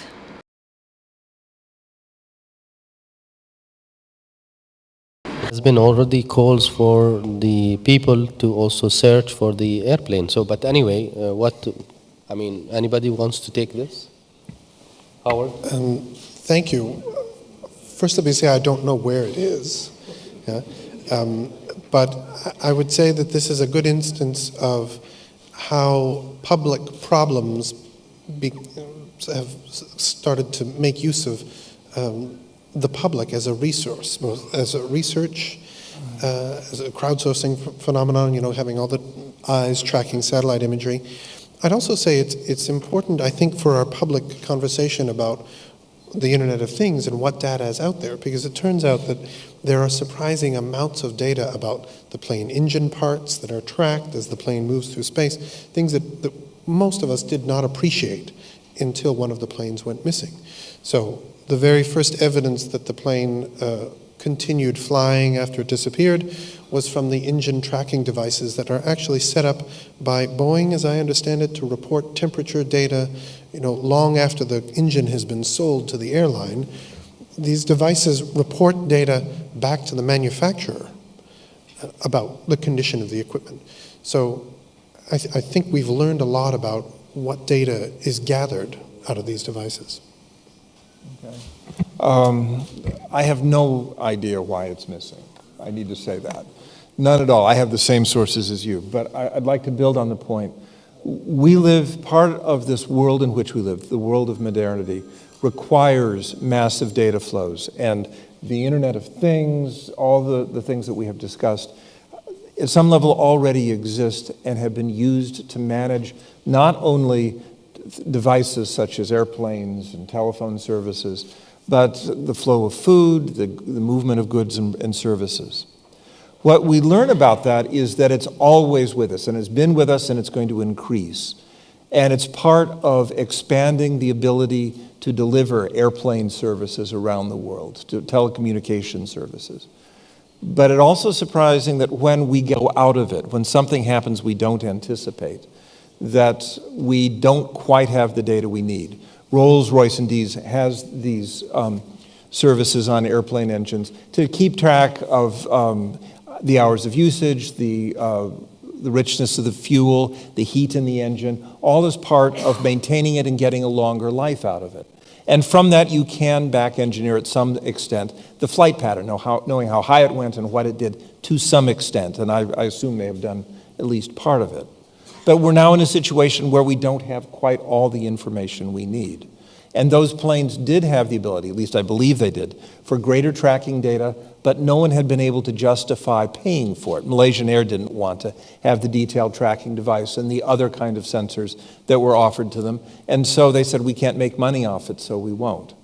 So some of the aspect of the Internet of Things will be, we have data where it makes money, and we won't have data where it doesn't. And for the issues of civil society and democracy, some of the things my colleagues have talked about, that could be a very real and very substantial issue. The fourth line or the fifth? إذن الصف. Kamala Kroot from the Tunisian Embassy in the EU. My question is about ethics and privacy and technology. Many believes that the future of technology will depend mainly on privacy and the respect of ethics. Do you share this idea? Thank you.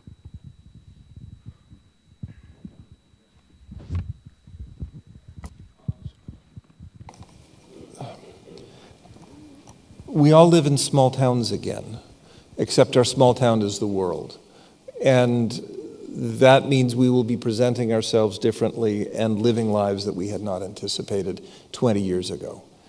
And some of that, particularly when you get into medical decisions, family decisions, will mean our neighbors, we'll be making those things in front of our neighbors. And those neighbors sometimes will just be people who are gossiping, but at times in a more worrisome way, it's the institutions like medical institutions or commercial institutions. And to me, that's, I think, the most concerning.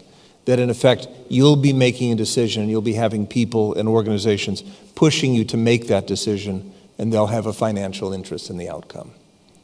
So it's there, it's going to be a problem, and how we devise institutions to check it is something I will pass this way.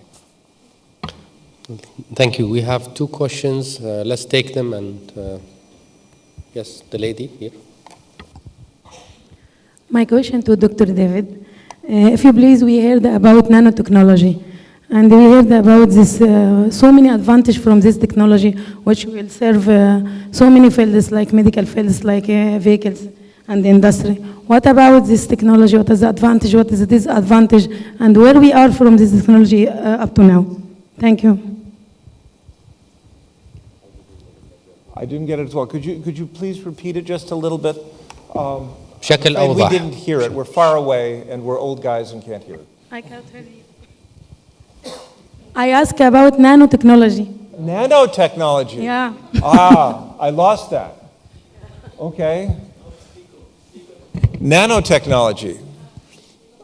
Can I speak about it? Nanotechnology is a very wide field that encompasses a lot of things. I know mostly the electronics and computing side of it. The thing that it's going to impact that we've been talking about are this idea of having sensors everywhere. And in particular, one of the tools that has been developed and is increasing to develop are self-organizing data networks, where if you need data in a certain area quickly, you can scatter sensors. They form a network. They may have a very short battery or something like that, so they won't survive long. But you would be able to get information very, very quickly and one would hope accurately for it. There are also medical sensors that will be less invasive, but gather much more data from our body out of it. It's part of the growing trend, and it's part of this issue of how do we present ourselves and what kind of world do we live? And recognizing that we have a couple of kinds of neighbors that see ourselves. One are the neighbors who are just doing it out of curiosity, like the ones we live next to. Some who have interests in our lives. We would like our neighbors to behave well, and if they're building something in the backyard that isn't good, we would like maybe to stop that. And I think, as I said, the ones that worry me the most are those who have a commercial interest in our judgments. And I think that is going to be that's going to be the line at which we're going to fight these privacy battles. Thank you. We have a question in the back.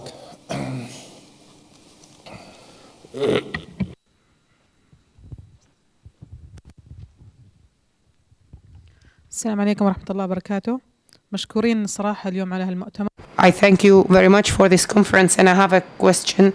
Up to what extent can technology contribute into building a creative nation, a creative generation, or otherwise a very lazy generation that only relies on the others or relies too much on the technology with a lack of creativity?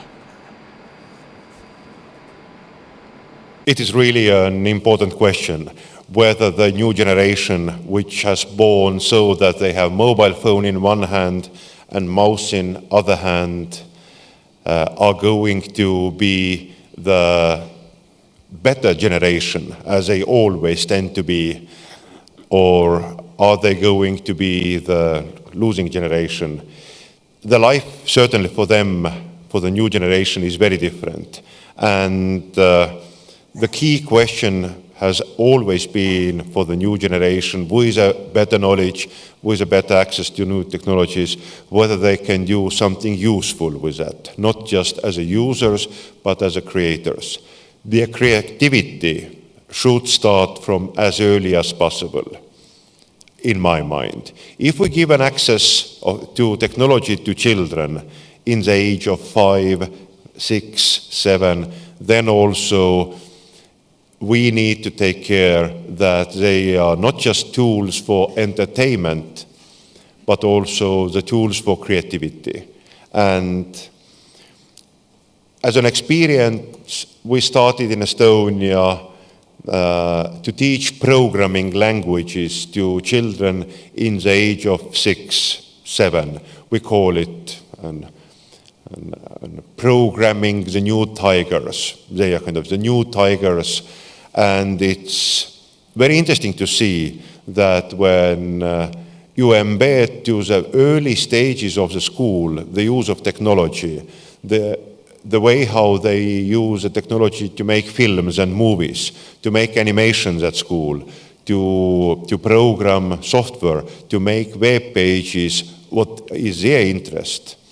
They become also a creative generation, not a user generation.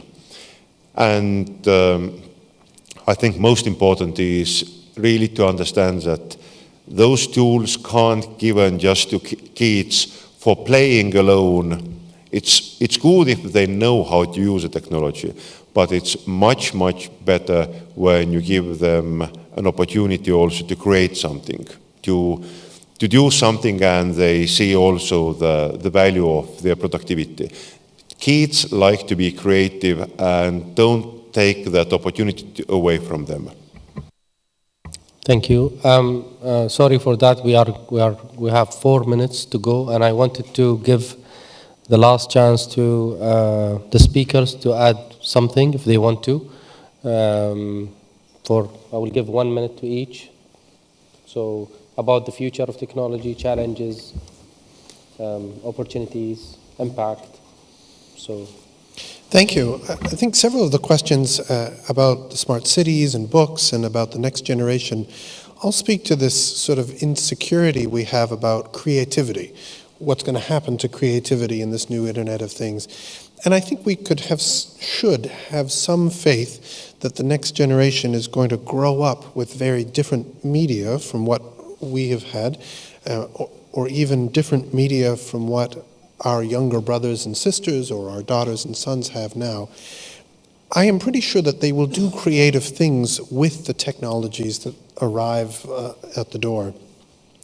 The key thing, I think, the key responsibility for us is to set up the kinds of institutions that will let them be creative, that will let them solve the problems that they will face 20, 25 years from now.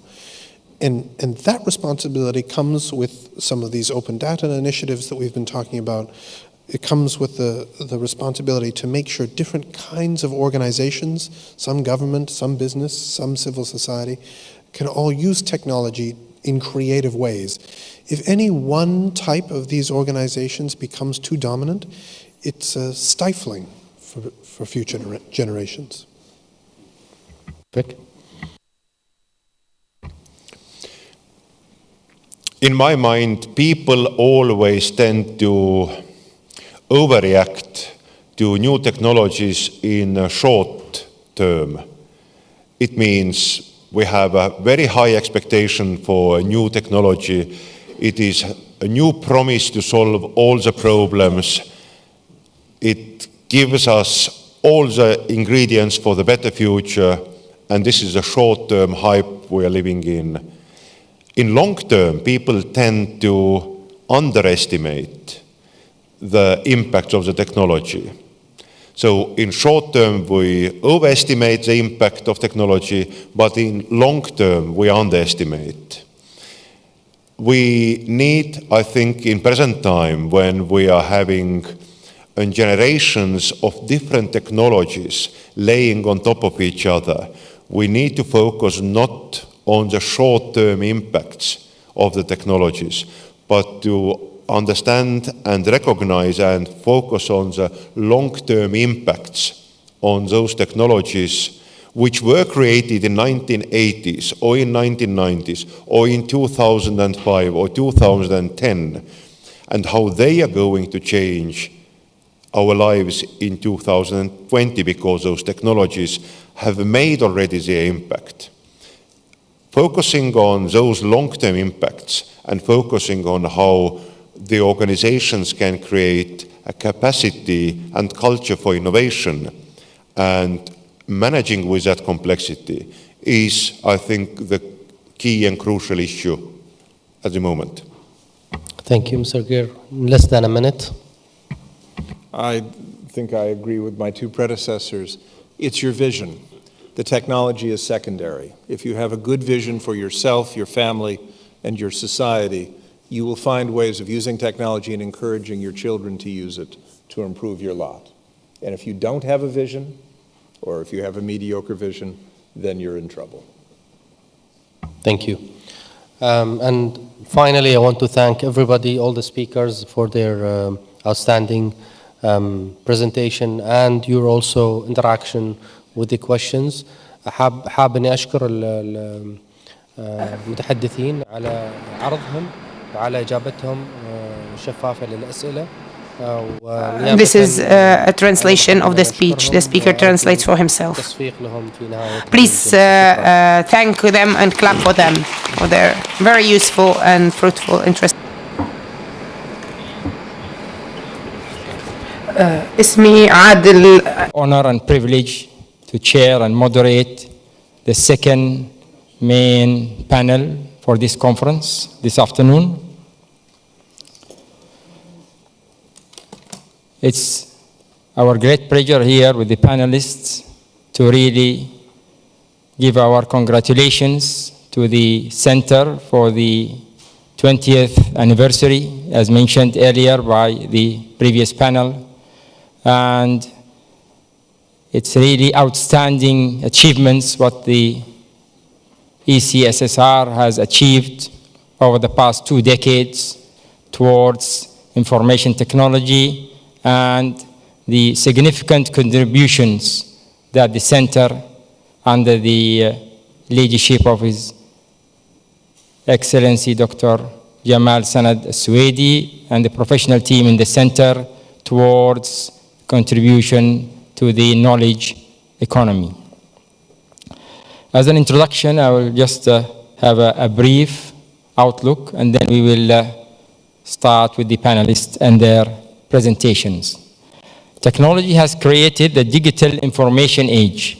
It has revolutionized the ways in which we communicate, learn, interact, do business, and create. People expect to have the means to communicate with others at any given moment. The ability to create relationships based solely on mutual understandings and shared common interests have fed the social media phenomena. Globalization of business at the speed of light has changed economies worldwide and inextricably linked nations, politics, and cultural conditions. Byproducts of this age change the traditional notions and practices of security, anonymity, and social agendas on a mass scale. We are at the very least professionally and personally functioning within a networked subculture marked by the global convergence of innovation, communication, competitiveness, and creativity. To some degree, we continue the struggle to define it within our own social and cultural fabric and determine the challenges that lie ahead. The ECSSR has brought together a panel of esteemed experts who have a wealth of experience and knowledge in studying the challenges of technology for social and culture in a variety of areas, and are pleased to share their thought-provoking and futuristic insights with us today. We have asked each panelist to offer some thoughts from their respective areas of expertise as it relates to the challenges of technology for society and culture. Each panelist will present for about 15 minutes before we open floor to the questions from the audience.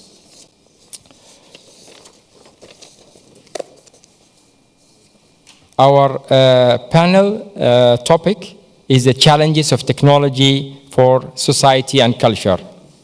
We will start with Professor Alan Santini, who will be covering the role of new technologies in advancing education and learning. A short brief about Professor Alan. His background is in artificial intelligence in education, on the left.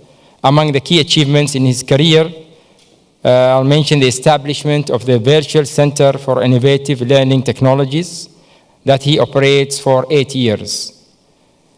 The center was the first providing all types of online learning services and programs at the University of Mauritius. Professor Santini is currently the Dean of the School of E-Education at Hamdan bin Mohammed Smart University in Dubai. In September 2011, he was awarded an honorary doctorate in education from the University of Sherbrooke in Canada for his contribution to international development and education in developing countries. More detailed bios of the panelists you can find in the booklet in front of you. Now, if you can request Professor Santini to deliver his presentation. Thank you.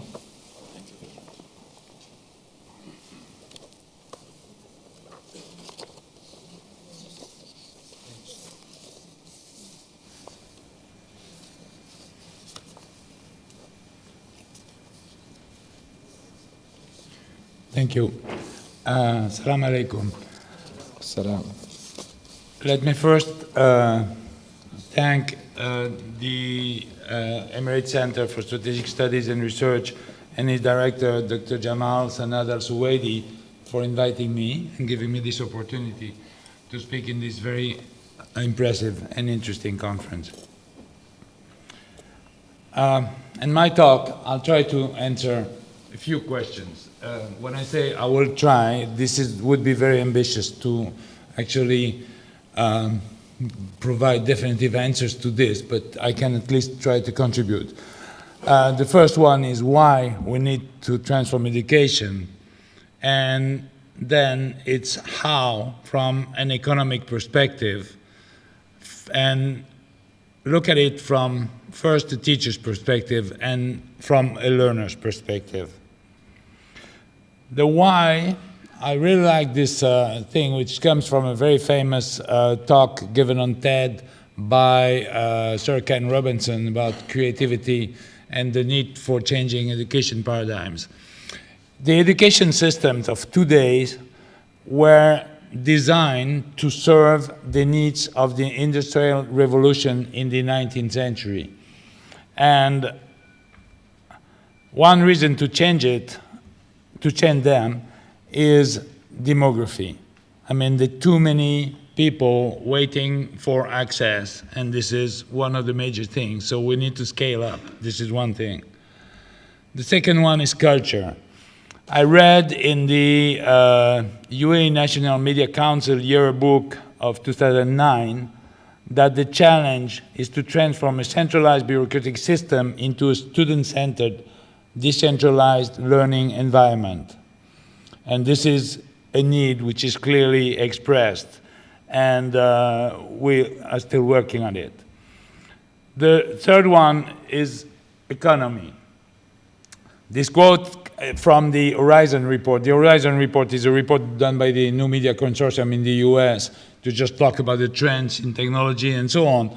Talks about the economic pressures and new models of education needed. We are going from something that was mainly public to something which is a mix between private and public, and this is something that raises questions about business models and this kind of thing. And the issue, this triangle I'm going to use a lot, the issue is just like to reduce the cost while increasing access and quality. The problem is that usually when you increase access, you lower quality. And, well, I'm not sure about the cost, but this is something I like to talk about also. Another problem is employability. The traditional systems of education are based on spoon-feeding and rote learning. And this is something that has some difficulties to lead to creativity, leadership, entrepreneurship, and knowledge emergence. And the idea now is to turn passive learners into active, proactive knowledge producers. And this is one of the challenges which is faced there. Now, if I look at those things from Gregory Bateson, which was a really famous singer in the 1960s and 70s, Bateson just like sorted out learning at 3 levels. The first one he called conformation, has a lot to do with accommodation and maintenance, and this is what the traditional systems of education are about. The second one is about critical reflection and adaptation. He called it reformation. And the third one is about, he calls transformation, is about creativity and innovation. Traditional systems cater for level 1. Entrepreneurship, leadership need level 2 and 3. And this is something that is one of the challenges in pedagogy. How are we going to do that? Well, it's clear that technology is the answer, but it's sometimes good to remember what was the question. Education is going from handicraft to industry. This is handicraft. This is a leathersmith making very nice shoes, very expensive ones for very few people.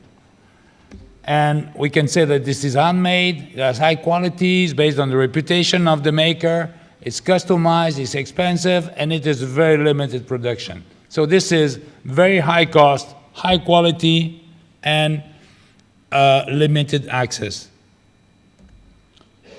This is less attractive, but sometimes more efficient. We talk about increasing quality and access and reducing the cost.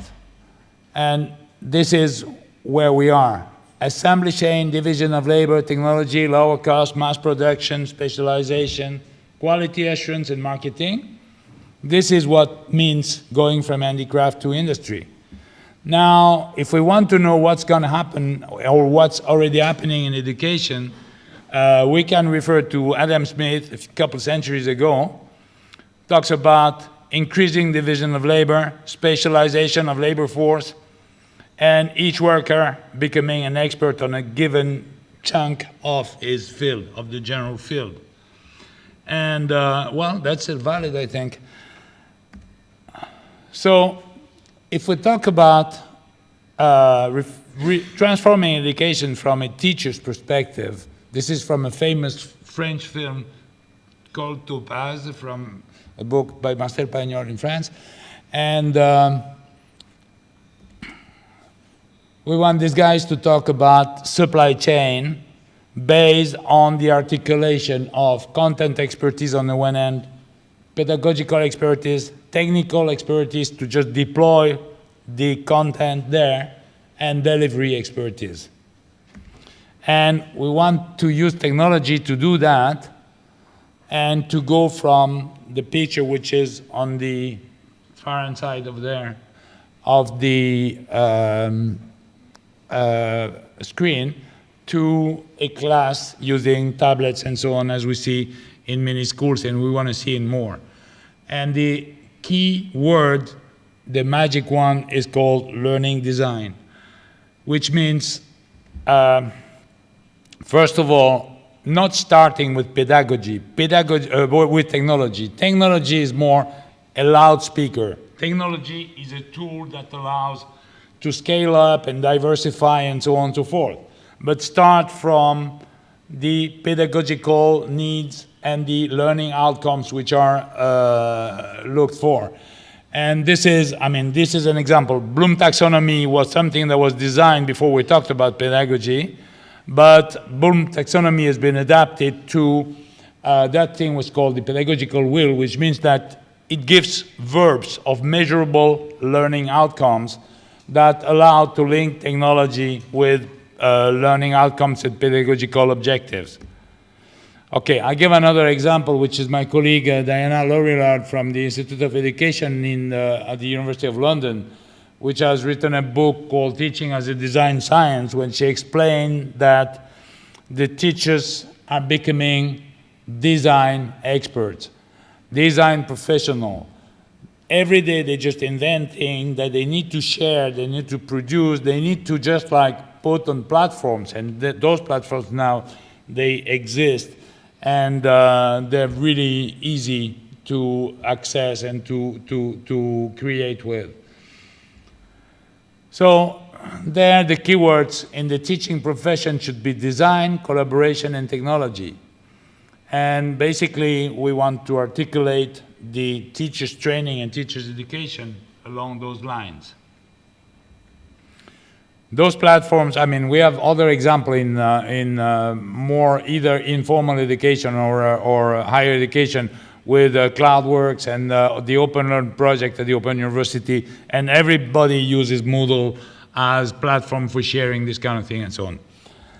Now, if we shift from a teacher's perspective, from a learning perspective, I was very pleased to see that in the UK, many universities shifted the name of the teaching and learning division to learning and teaching division, saying that the issue is not teaching, the issue is learning, and teaching is just a vehicle to improve and to increase learning. And this is what we talk about. At the moment, the thing which is happening with the diversity and the ubiquity of mobile devices is that the keys of this transformation are not only, as they used to be in the past, in the hands of the teachers and of the headmasters and the stakeholders, but they shifted to be equally split between the stakeholders and the teachers that were in charge and in power in the past and the end users who are the learners themselves. So I'm just like using that classification. There are many other ones, but this is a Nesta report produced in the UK last year by the at the London Knowledge Lab about innovation and the proof of digital education. And they just talk about different types of learning. Learning from experts, learning with others, through making, through exploring, through inquiry, through practicing assessment in a cross setting. And they do not say that this is possible because of technology. That thing, if we look at the Freinet experiences like in the middle of the 20th century in France, for instance, which was exactly based on learning through making, learning through exploring, inquiry, and so on. But that was very limited. So what is the difference now with technology is that all those things are becoming possible on a large scale, in different settings, whenever and wherever. And this is what is the difference now. So if we look at this, why learning with others is important, and I will pass very briefly. Mr. Adel just asked me to just like shrink the talk a bit. So these are the different types, and this is possible. I mean, learning with others is possible because when one increases the level of his or her own practice, then that gives access to playing with people who are better, and playing with people who are better just like increase one's own level. And this is why this spiral of causality in collaborative learning is becoming so important. This is not more important than it was before. It's just more possible than it was before thanks to the networked possibilities offered by the internet and so on. Okay, same story for learning by inquiry, learning by exploring, and etc., which is exactly that thing represent basically what researchers do when they publish papers, basically, and this is just like sharing, referring to the work of others, building on the work of others, and so on. But this is something that was done initially only by specialists, and now can be done by anybody, and, including children. So there exist ICT-based learning activities that correspond to the 3 levels. The result will actually depend on learning design and what we want to achieve. And behind technology, there is always human intention. Technology is just the reification, the thingification, properly to say, of human intention. This is something which is embedded, human intentions are embedded in the information systems. And depending on the human intention which are behind, the result may change. So this is about it. This is what Hamdan bin Mohammed Smart University is trying to do, is to redefine the learning process, the role of learner, the role of instructor, the learning environment, support and advising, which is more and more important because there is less direct teaching and more coaching and just like help in the background, and altogether to redefine the shape of education.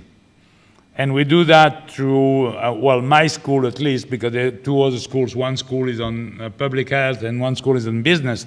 But my school has 3 graduate streams, 3 graduate programs. One in leadership. Leadership is just being proactive in transforming the system.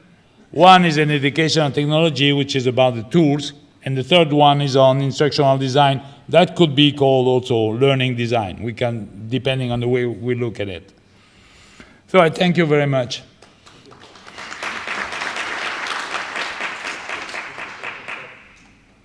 Thank you, Professor Ellen Santini, for such an interesting topic.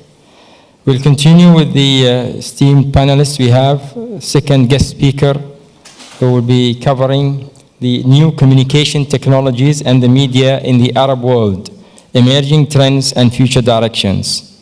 We are very happy and honored to have with us Professor Mohammed Ibrahim Aish. And as a short brief on his career, Mohammed Aish is a professor and head of the Department of Mass Communication at the American University of Sharjah. He holds a doctoral degree in international mass communication from the University of Minnesota, Twin Cities, 1986. He also had worked at universities in Jordan and the Emirates.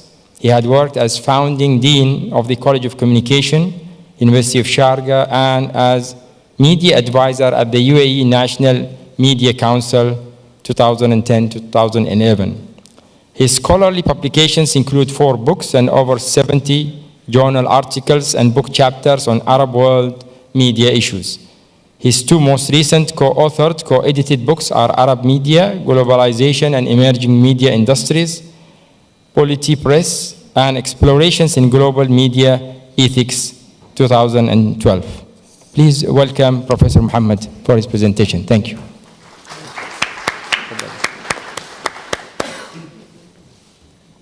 Thank you very much, Mr. Al-Hashimi, for introducing me. I'm very happy to be here on this occasion of the conference organized by the Emirates Center for Strategic Studies and Research, which is celebrating its 20th anniversary. I would like to congratulate the center on this anniversary, and it has been actually a source of pride and pleasure for me to collaborate with the center over the past 15 years. I would like also to thank His Excellency Dr. Jamal Sanad Suwaidi for inviting me to take part in this conference, and which is tackling very important issues relating to technology and the future. What I will be talking about today is a description actually of the current trends in the Arab world regarding the introduction of new technologies and how they impact media institutions in their traditional and in their online and virtual forms and shapes. Then I will try to outline the future trends that I expect to shape and to define the development of media in the Arab world. Where's the mouse here? Just to outline the ingredients, the elements of the presentation, media convergence. I will start with media convergence actually as the main thrust of development of Arab media in the 21st century. Media convergence is a very important defining concept that has been used and discussed in scholarly works and policy making circles. And let's try just to explore this concept in order to understand the nature of change that has been taking place actually in Arab media since the 1990s and beyond. Convergence is the coming together of formerly separate media into a single platform. So in the past, we used to have analog media. We had television, and we had newspapers, we had publishing, we had photography, and they were never integrated into a single platform. They were operating on a sort of disparate media platforms that are not integrated. They could not be brought together. Now, thanks to the digital communication revolution of the 1990s and beyond, it has become possible actually to bring these media into a single platform with a lot of fusion, a lot of seamless integration that has defined the development of media around the world for the past 2 decades. Let me just give you the example of my personal experience. You know, the first picture here is just me in Missouri in 1978 when I was an undergraduate student. And what I was doing at that time, I was trying to edit an audio tape, a traditional analog audio tape. The way we used to do it is just to use a cutter, to cut the tape and splice it together with glue. And we had to make sure that the sound fits seamlessly into the previous part of the sound content. Now in 2014, I can do the same work with a lot of efficiency and with a lot of speed, actually, using the iPad. And you can I can imagine just the amount and the depth and the breadth and profoundness of change that has taken place actually over the past 35 years when it comes to our dealing with media as practitioners and as educators. So what is...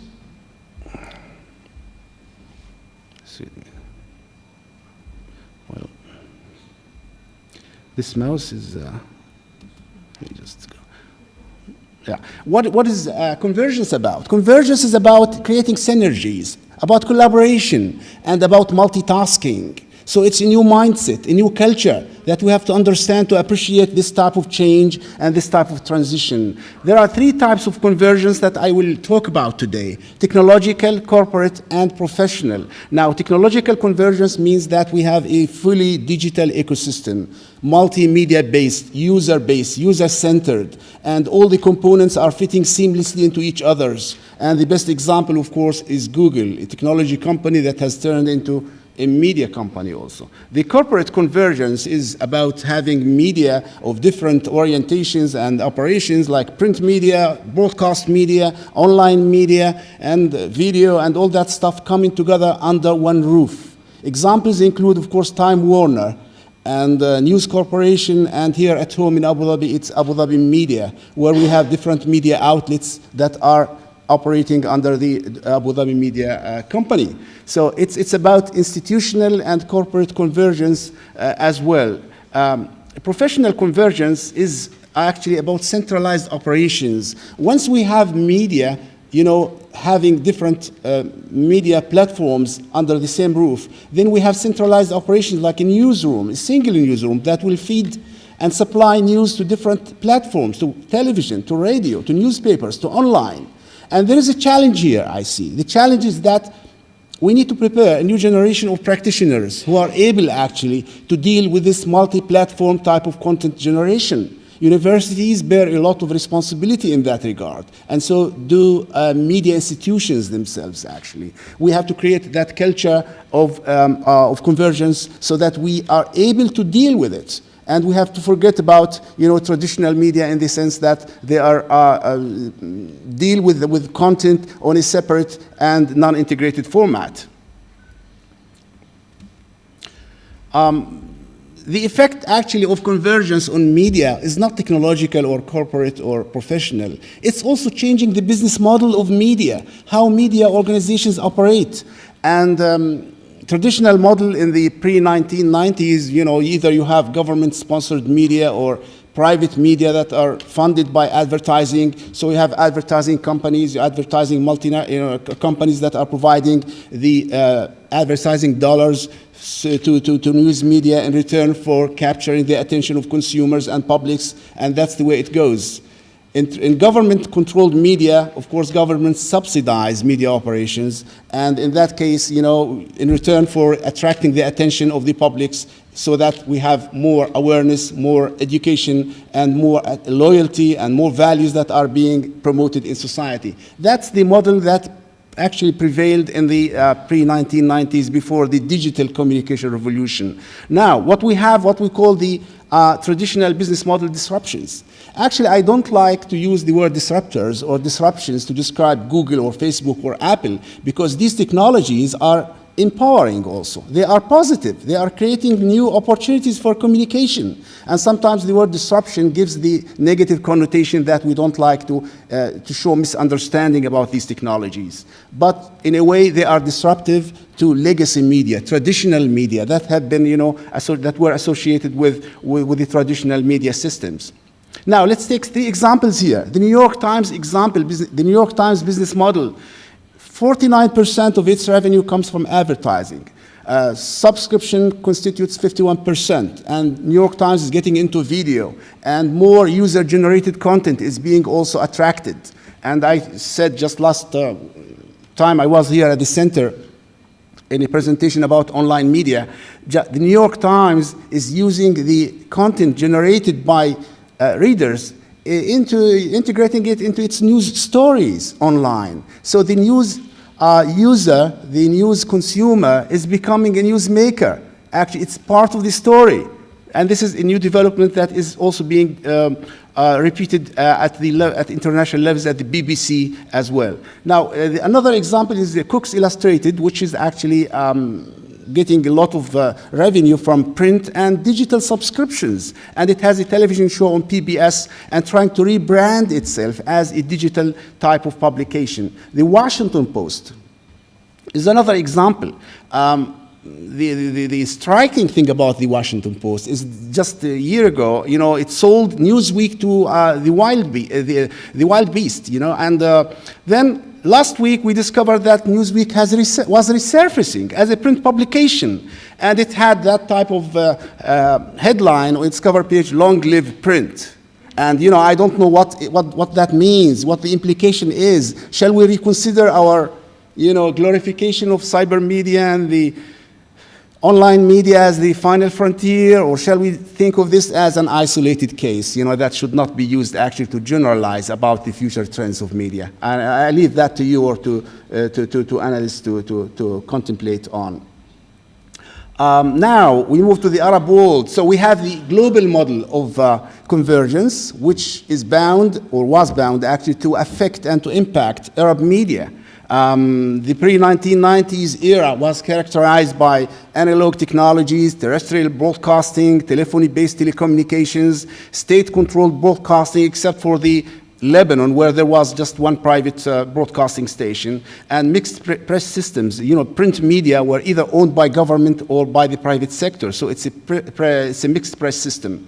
Advertising was, well, a source of funding for some newspapers, but so was also state subsidies, and there were limited media channels due to the scarcity of the electromagnetic spectrum at that time, before the digital age.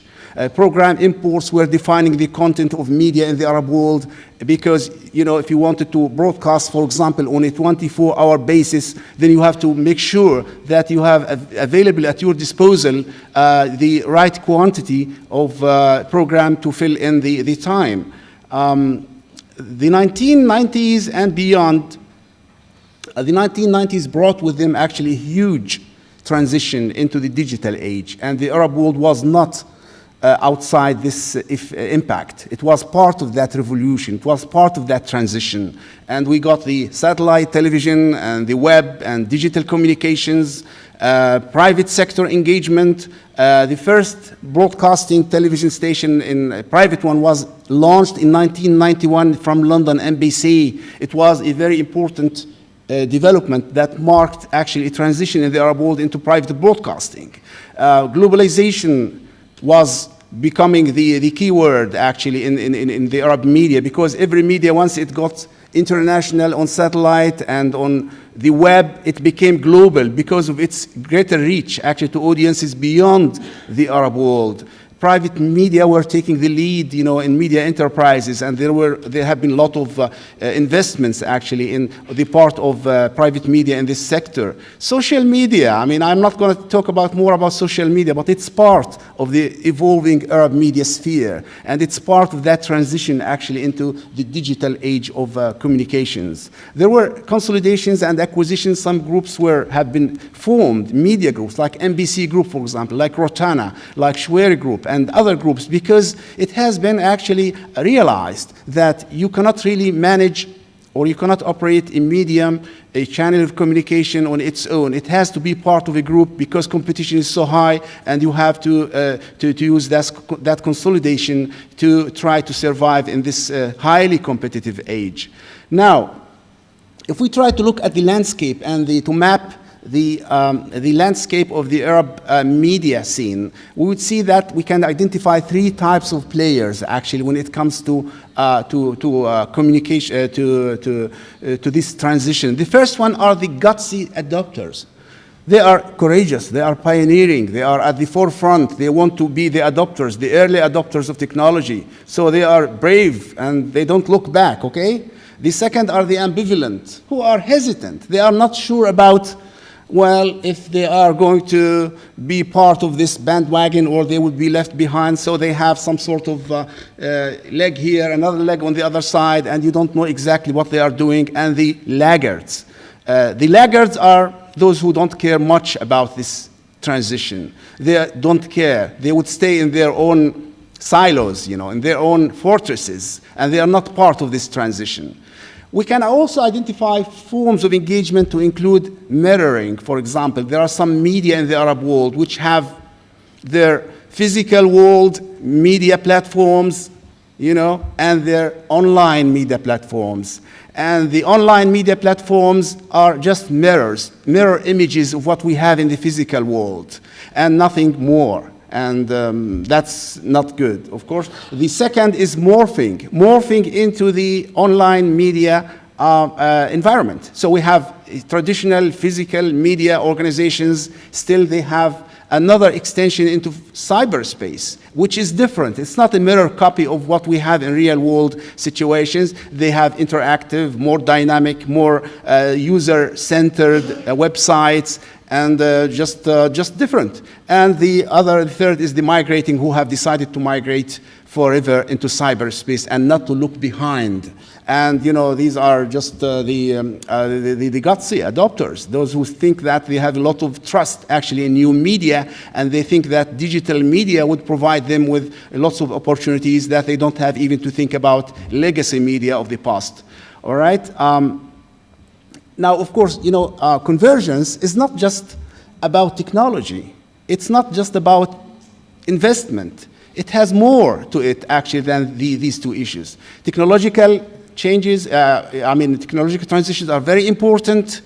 You cannot really have convergence operating in any media environment unless you have the right infrastructure. And here we're talking about telecommunications companies, media companies, IT companies, converging together to create the right environment. Now, look at the statistics, actually, recent statistics about broadband, for example, in the Arab world. It's falling behind the other countries. Look at the internet proliferation rates. They are not as high as in other countries.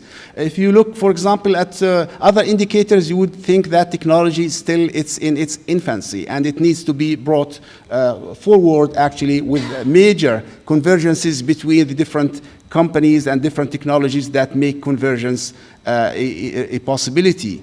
Content has always been a challenge, actually, even before the 1990s, when television stations used to import foreign programs to sustain their operation on a 24-hour basis. Now, content on the net, the Arabic content is no more than 3%. And if you just compare it to other nations which have less, population than the Arab world, you would think this is a very low percentage. So content is a very important challenge that has to be addressed, actually. Monetization, just how you create sources of funding for these online operations. You cannot really survive online, even with the most modest of resources, without a source of funding.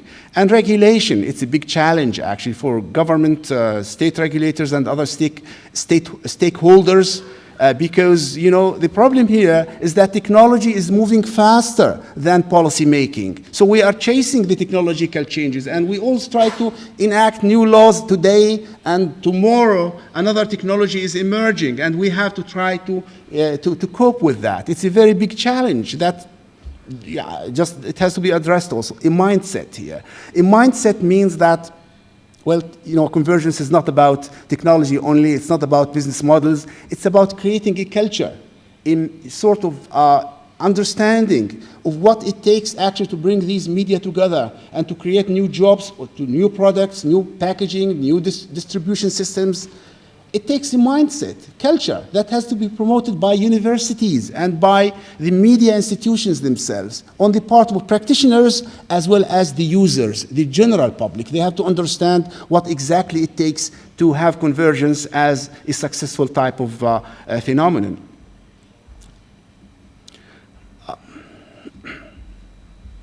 Oh, sorry, it's not yet. Okay. So future directions, for state media. Yes, for the interest of time, another 2 minutes. Thank you. 2 minutes, yeah. So I try to just for state media would continue to be, even in virtual space, even in this transition into digital phases of media. State subsidies would also continue, because the state has to stay around. The state has to stay around so that it would have its own media outlets and would ensure continuity and the interests of society and the state also. There got to be some rebranding of state media so that they don't look like the propaganda mouthpieces, you know. They have to be just more associated, more aligned with users. Let me go to the user-centered media. I mean, this is an emerging trend, and you know, user-generated content is a defining part, actually, of the new transition. There's got to be more. There's more collaboration between different user-generated content producers, and monetization is an issue. There's got to be greater public engagement, and you know, greater mobility also when it comes to accessing the online media platforms. Private media opportunities are quite good for private media in the new phase of digital communications, and you know, but there got to be some collaboration with telecoms, because private media provide the content and somebody has to provide the pipes to take the content to the consumers, to the publics.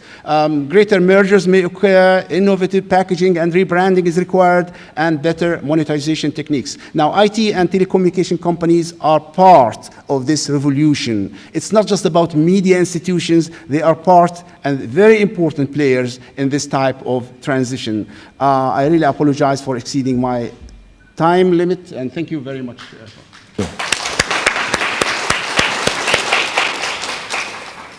Thank you, Professor Mohammed, for such a stimulating topic and discussion. Hope we will have more interactive questions during the open session. We move to our third guest speaker, introduce Professor Finn Brunton. He will be talking to us about the Bitcoin protocol as a technology, long-term promises and pitfalls. Just to introduce Professor Finn Brunton, he is the Assistant Professor in Media, Culture, and Communication at the New York University Steinhardt. He's the author of Spam, A Shadow History of the Internet, 2013, as well as numerous academic papers, articles in the popular press. He researches digital technology adoption, adaptation, modification, and hacking. He is presently working on a book about obfuscation and digital privacy for MIT Press with Helen Nisenbaum, and researching a book on digital cash and cryptocurrencies. May I welcome Professor Finn for his speech. Thank you.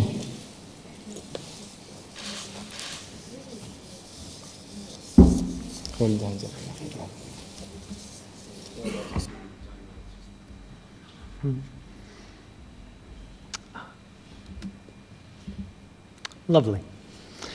So, hello everyone, and thank you very much for having me here. It's actually a great honor for me to be addressing both this group in particular and to be speaking on the occasion of course, the 20th anniversary. Many thanks to the Center, His Excellency, and our gracious hosts for making this possible.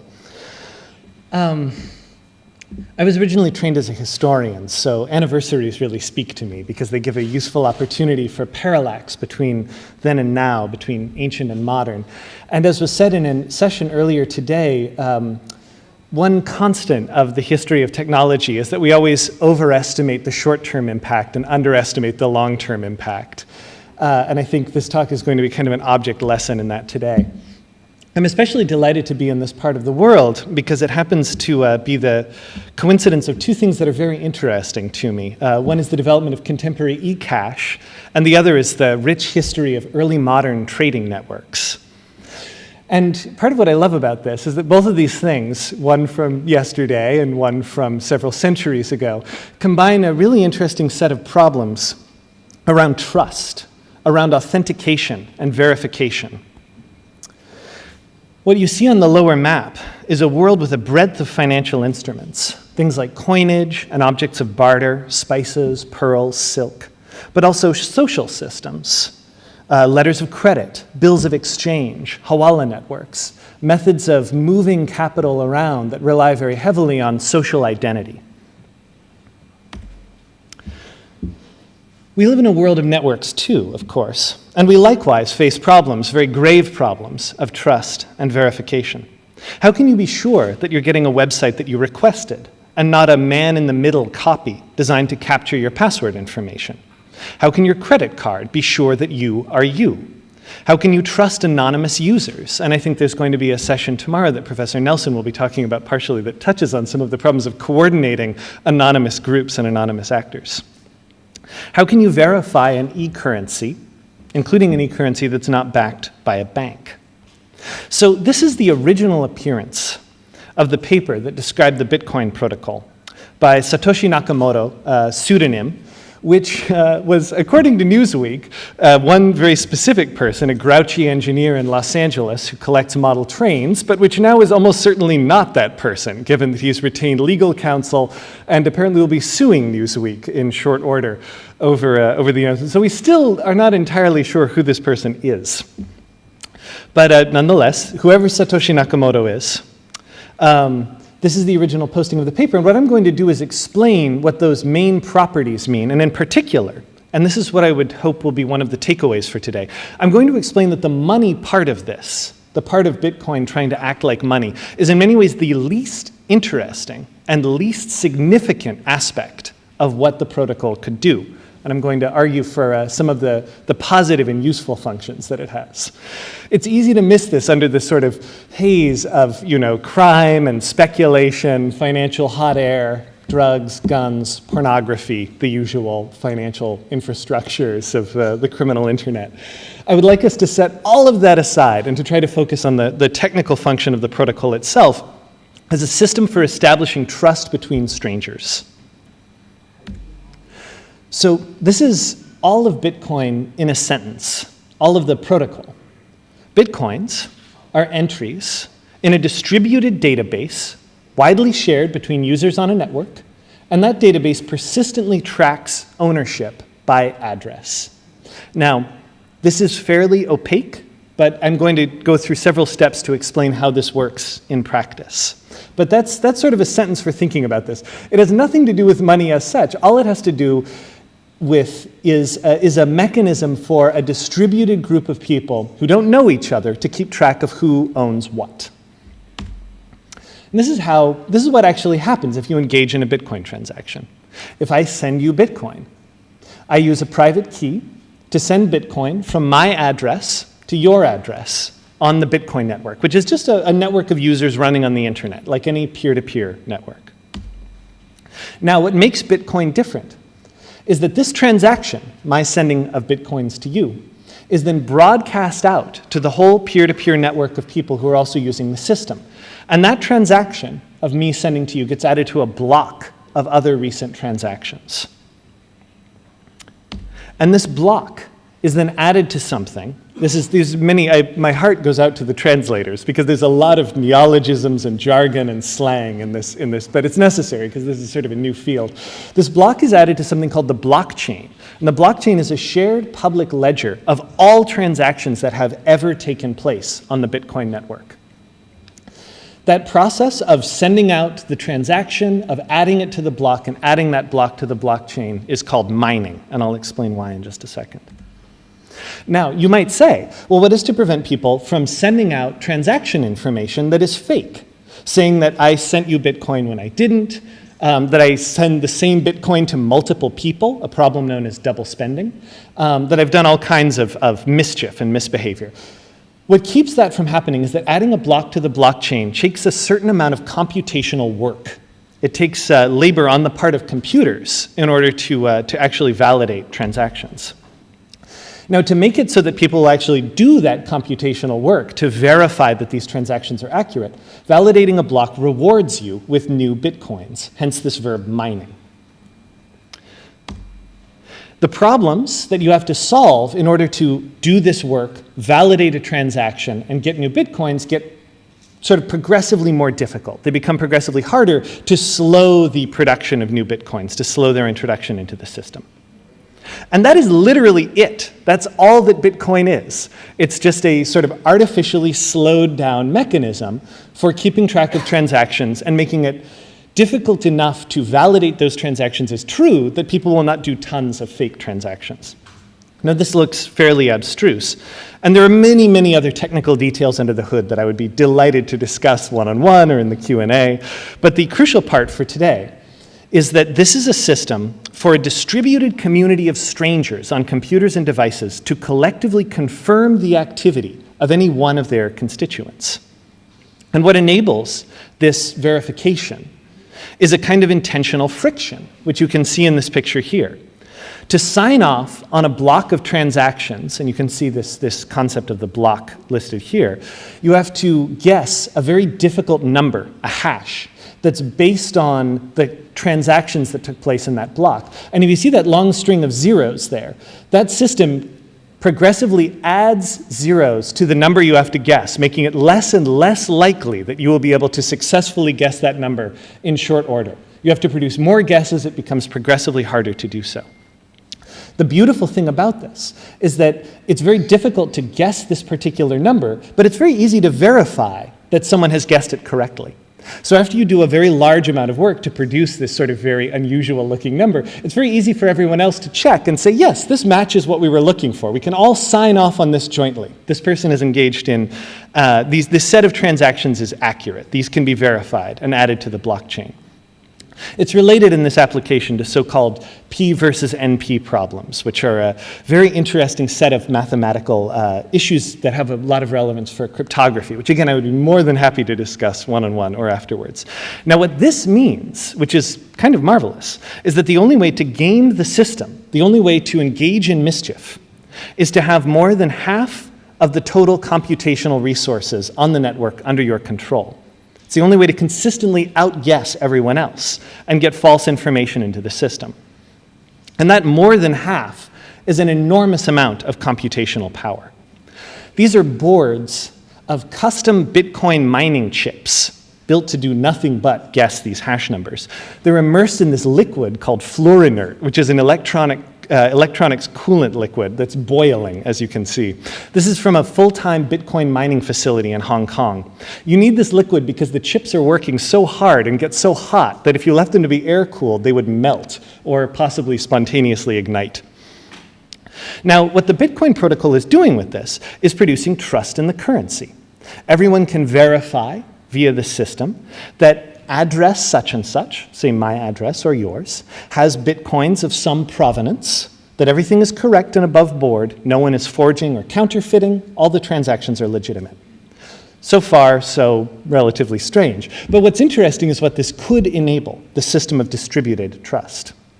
There are already many other cryptocurrencies that are using variations on this protocol, many with quite elegant solutions to problems for remittances, interbank settlements, small mobile transactions, and so on. If you notice up in the corner there, 163 currencies. This is as of yesterday. A number of those are dead in the water or already defunct, but nonetheless, they are proliferating.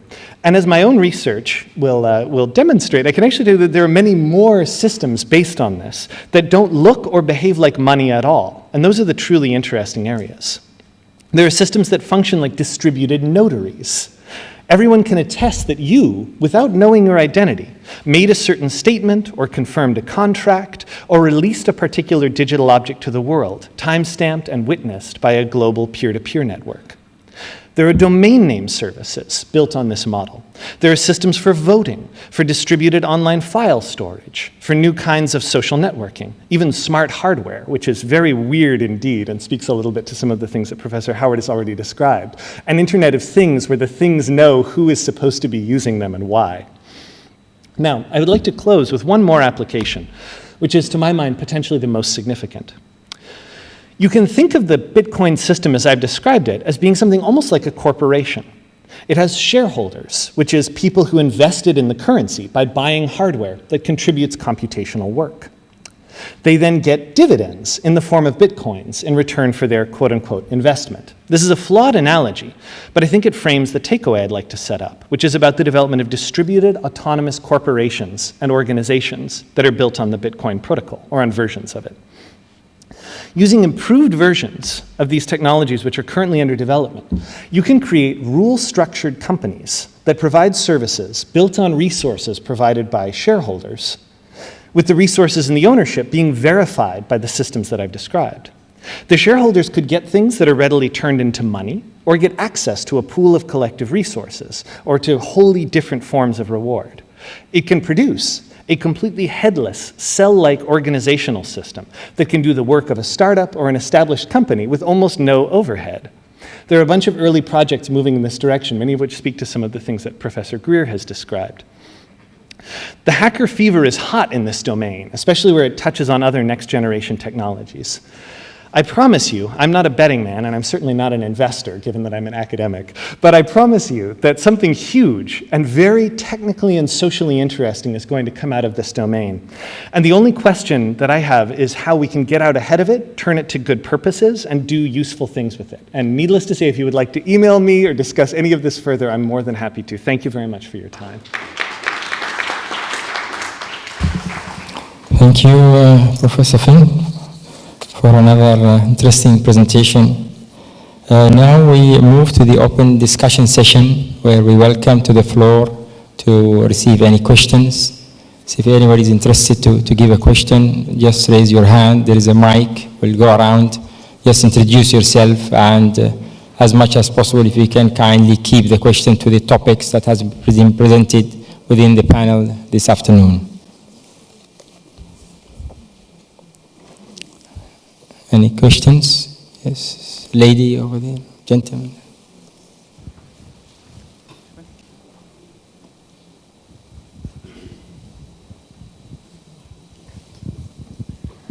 Thank you for the very inspiring talk. My question is to Mr. Finn. What do you say about cyber hacking? Thank you. That's a fantastic and an enormous question.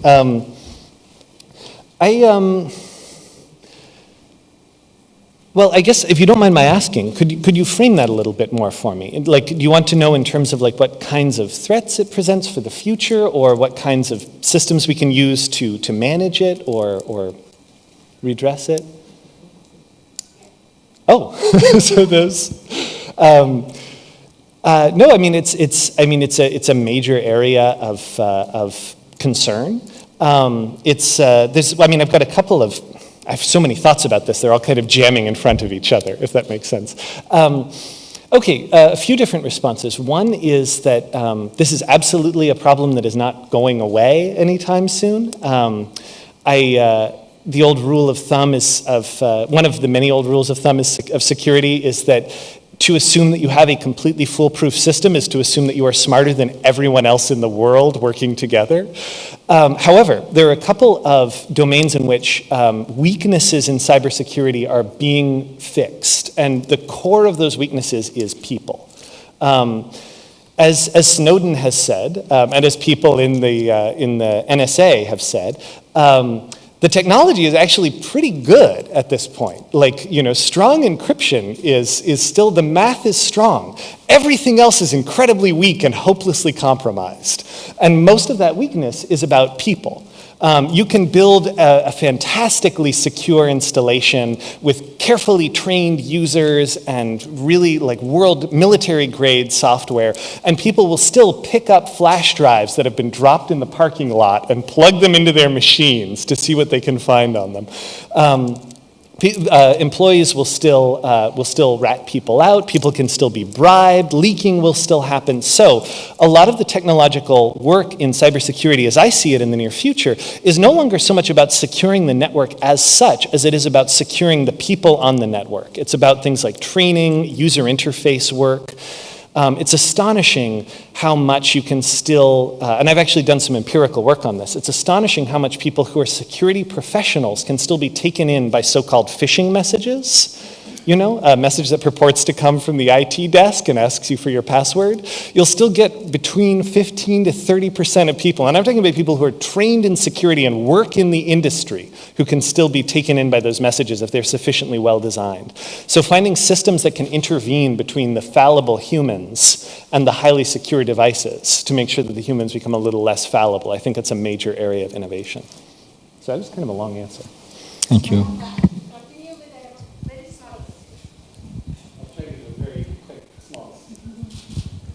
What about And this Facebook, you see, you can get into trouble from the Facebook. So what is the solution for that? Could you please? Thank you. Trouble in what sense? No, you see, they can put in any rubbish in that, right? And the person may be quite innocent and spoils the image of the person. I mean, I don't know, it's complex. Like Facebook as a place for verified identity is extremely problematic because Facebook was never meant to be an identity repository. It was meant to be a social network for, Ivy League people to hobnob. It was never intended to be like a foolproof system with biometric authentication. I think that's a fix that's probably going to have to come more socially than it is technically.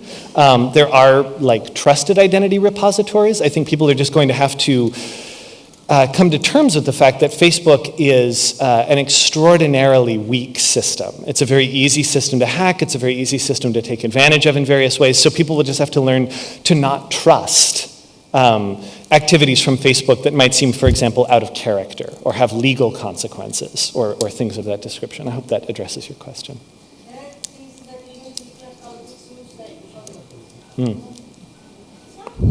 Thank you. Emphatically not good. Any questions? One there on the left, please. Introduce yourself, please. Hello, my name's Kyle Sinclair. I'm a reporter at the national newspaper. My question's for Professor Santini, please. I was wondering if you could, you mentioned a lot of the advantages technology's having to learning and to teachers. I was wondering if you could maybe give us some specific examples of the initiatives you at the university have implemented and how that's helping your students and teachers alike.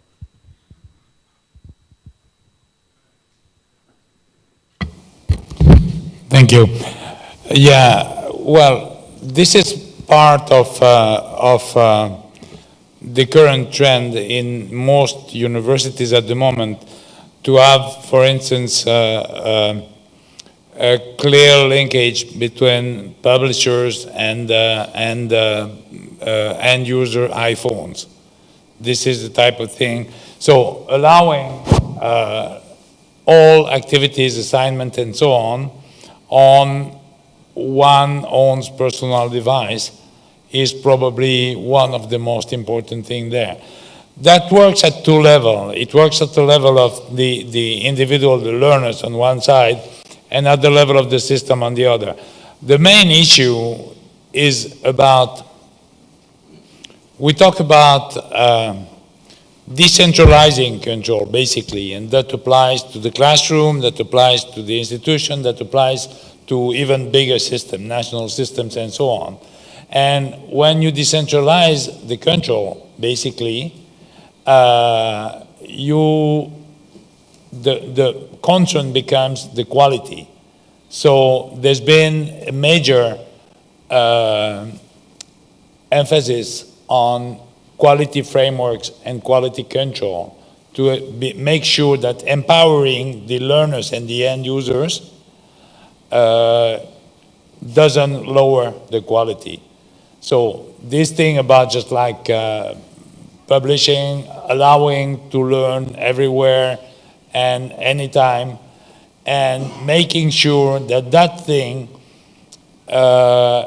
doesn't provide cheap degrees or something like this is probably our major concern, and this is probably the most important achievement that has been done through this university. This university, I understand, was created to set the pace in just like promoting online education, not only in the UAE, but in the Arab world, in the MENA region altogether.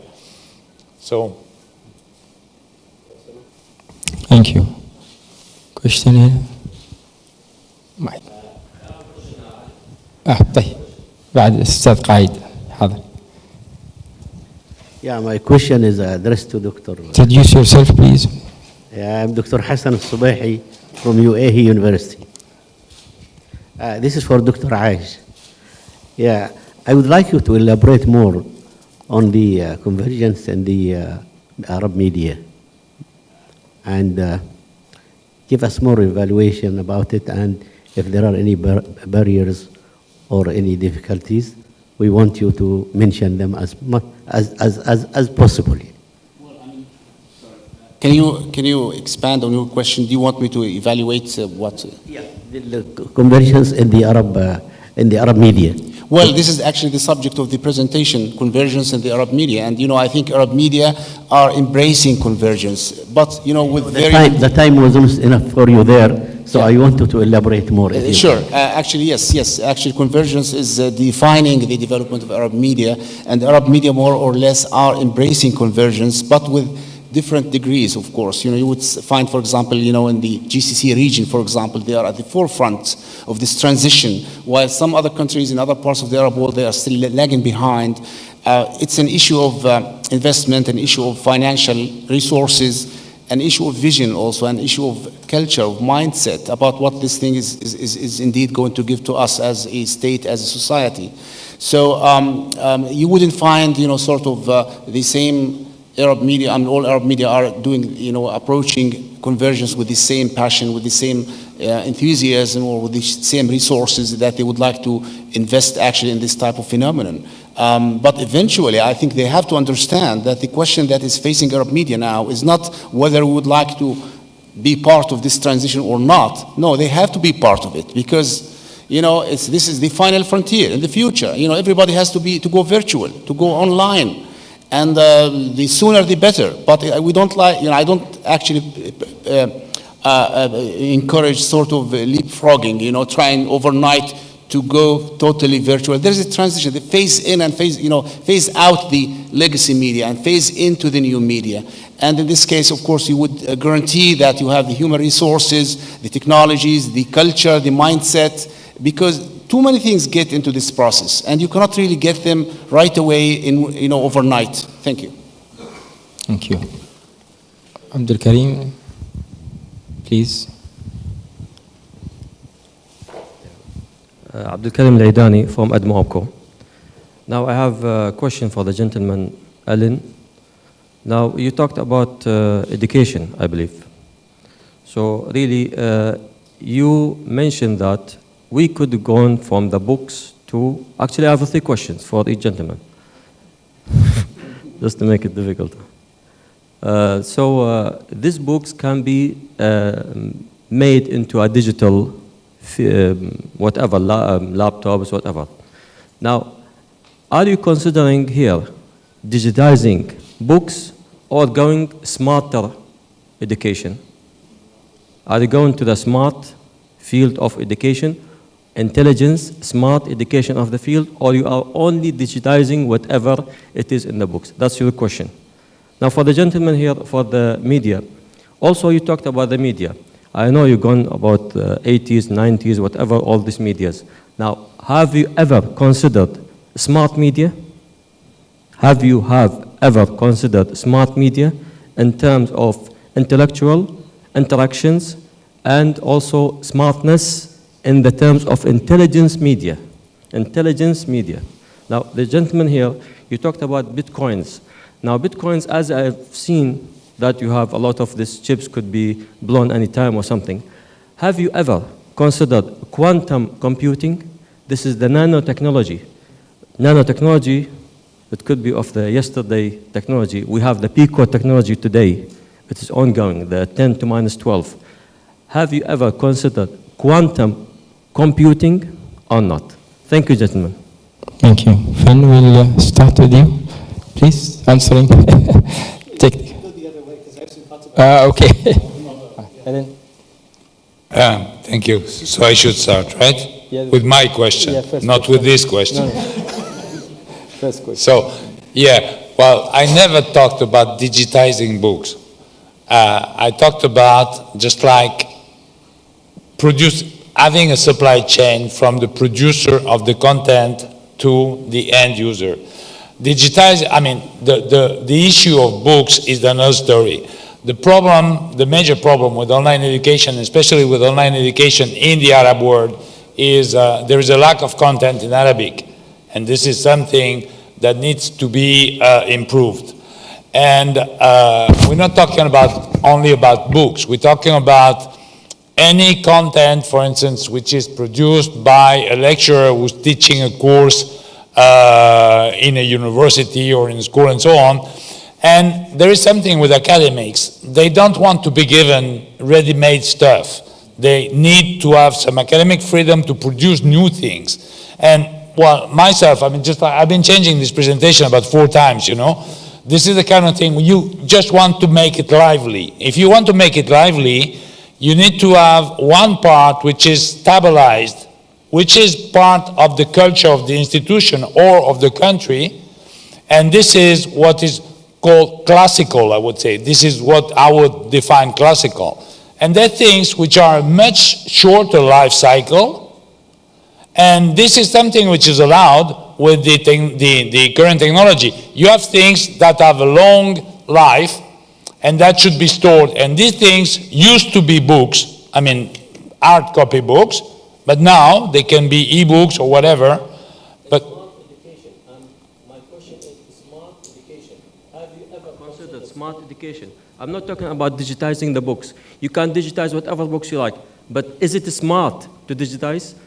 Are you sending the message to the students from the teacher that you are learning smart way of learning, smart way of learning?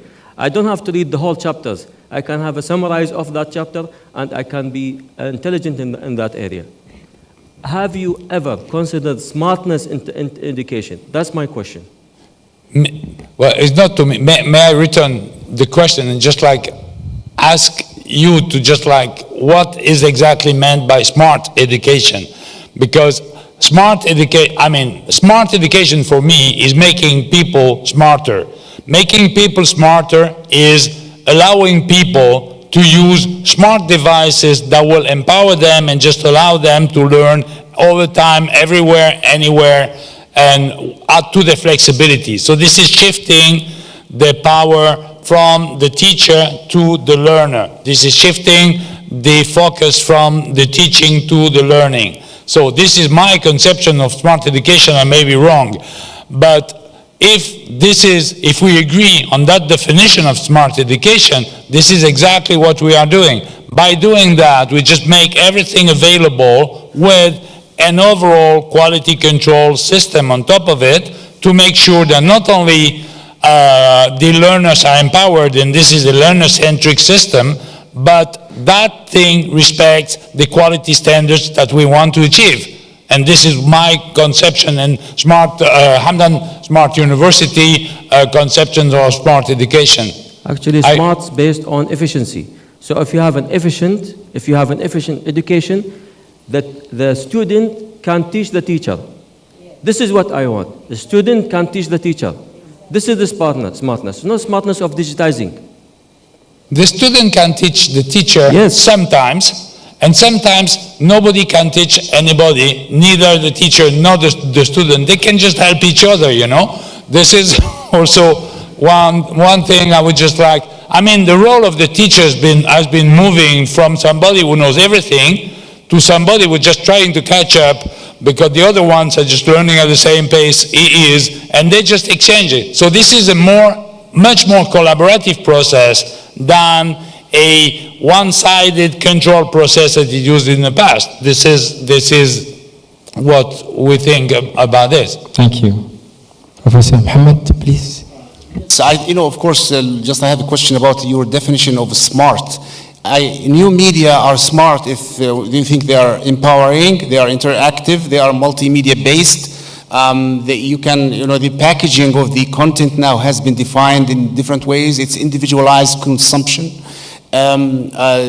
curation, aggregation, information messages are going to consumers just right away, automatically, up on demand, video on demand. I mean, if it's smartness means, user-centered type of capabilities, yes, media are smart in the sense that they provide the user with a lot of opportunities to communicate, to share, and to be, to affect the others, to influence the others. Yes, they are smart.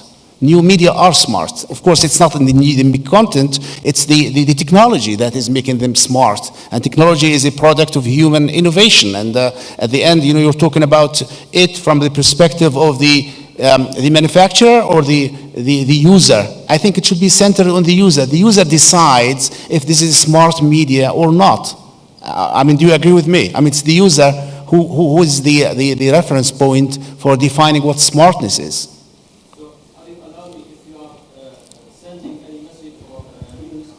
Interact with you and say this is wrong or this is right.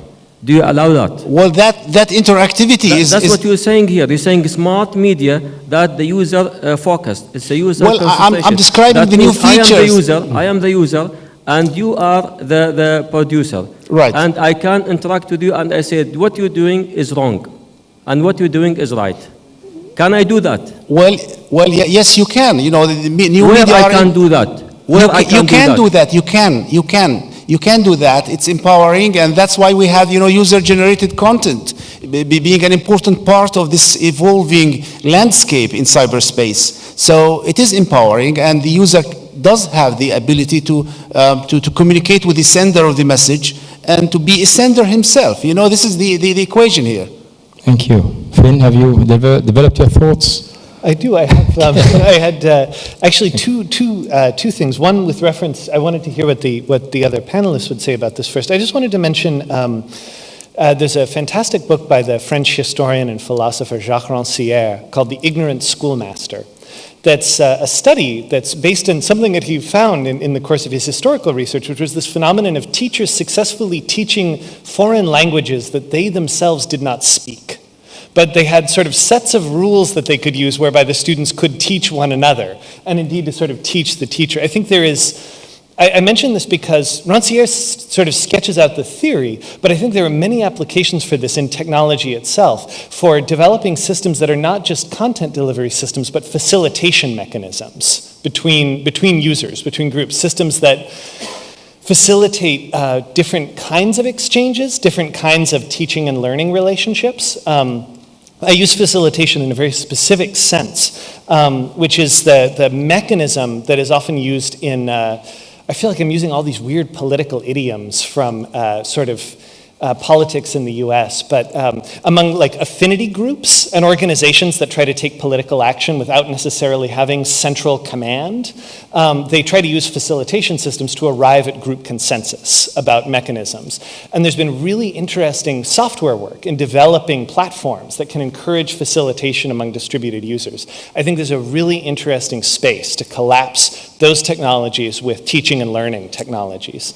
So onto the other question. So I am the world's greatest fan of quantum computing. I think it's an amazing technology. It has extraordinary implications. In particular, with reference to my talk, the things that quantum computation can potentially do in terms of things like the factoring of very large prime numbers will completely blow a hole in all of our contemporary security and privacy technologies, like encryption. However, having said that I am a huge fan, I think quantum computing is still a long ways off as a practical enterprise, much less consumer-level technology. I follow the developments in this space very closely. I follow the investments that groups like Lockheed Martin have been making in actually launching this. Goldman Sachs, there's a bunch of people who have been putting serious money into this project, but they're still at the level.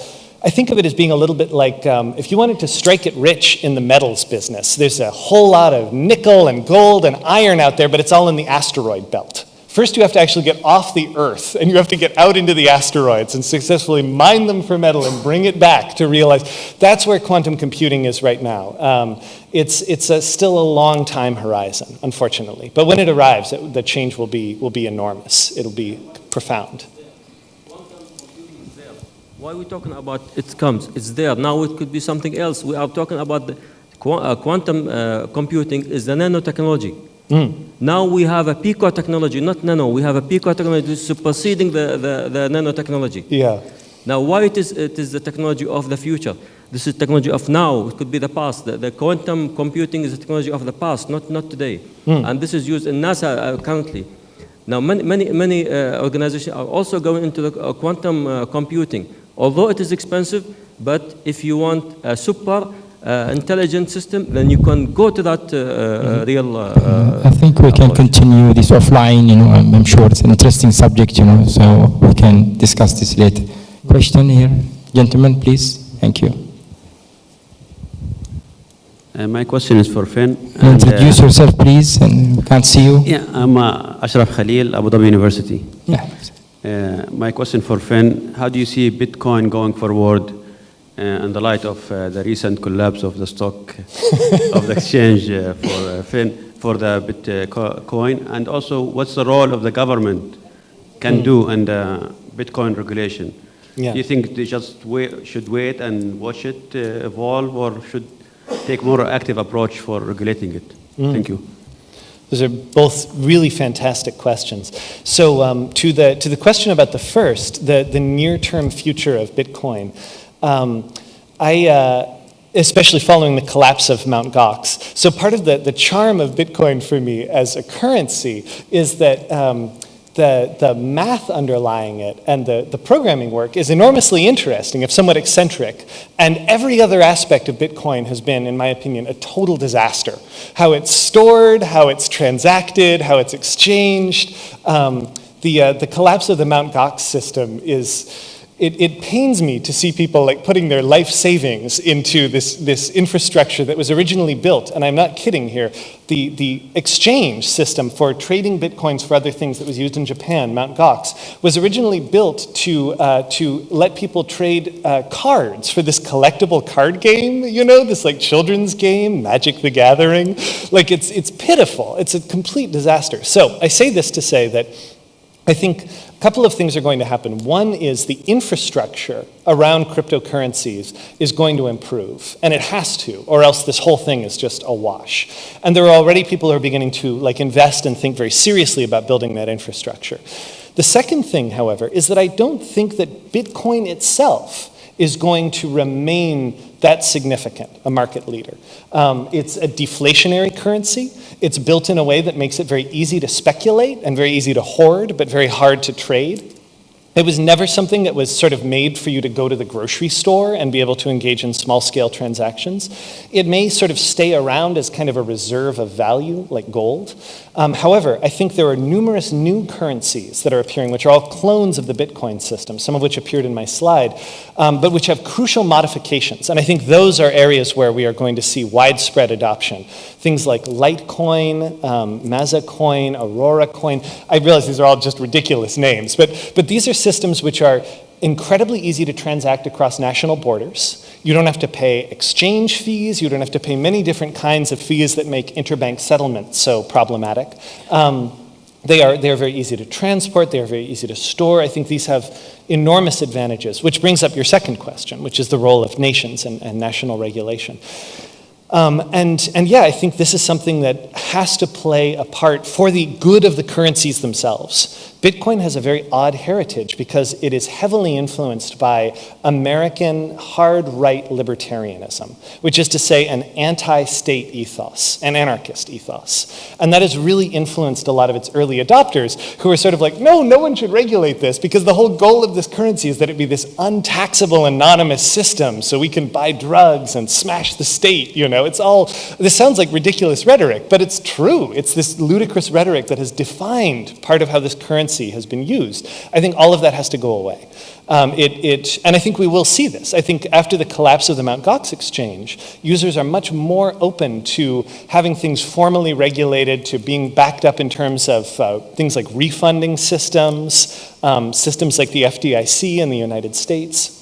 I think we're going to see more and more of that simply because otherwise it is going to just become a reserve currency for money launderers and drug dealers, and it will become harder and harder to really use, and it will eventually sort of cease to be functional.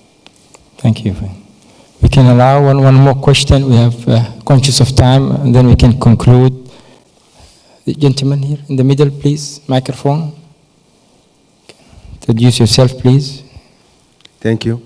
My name is Sohail Sukkari, IT manager.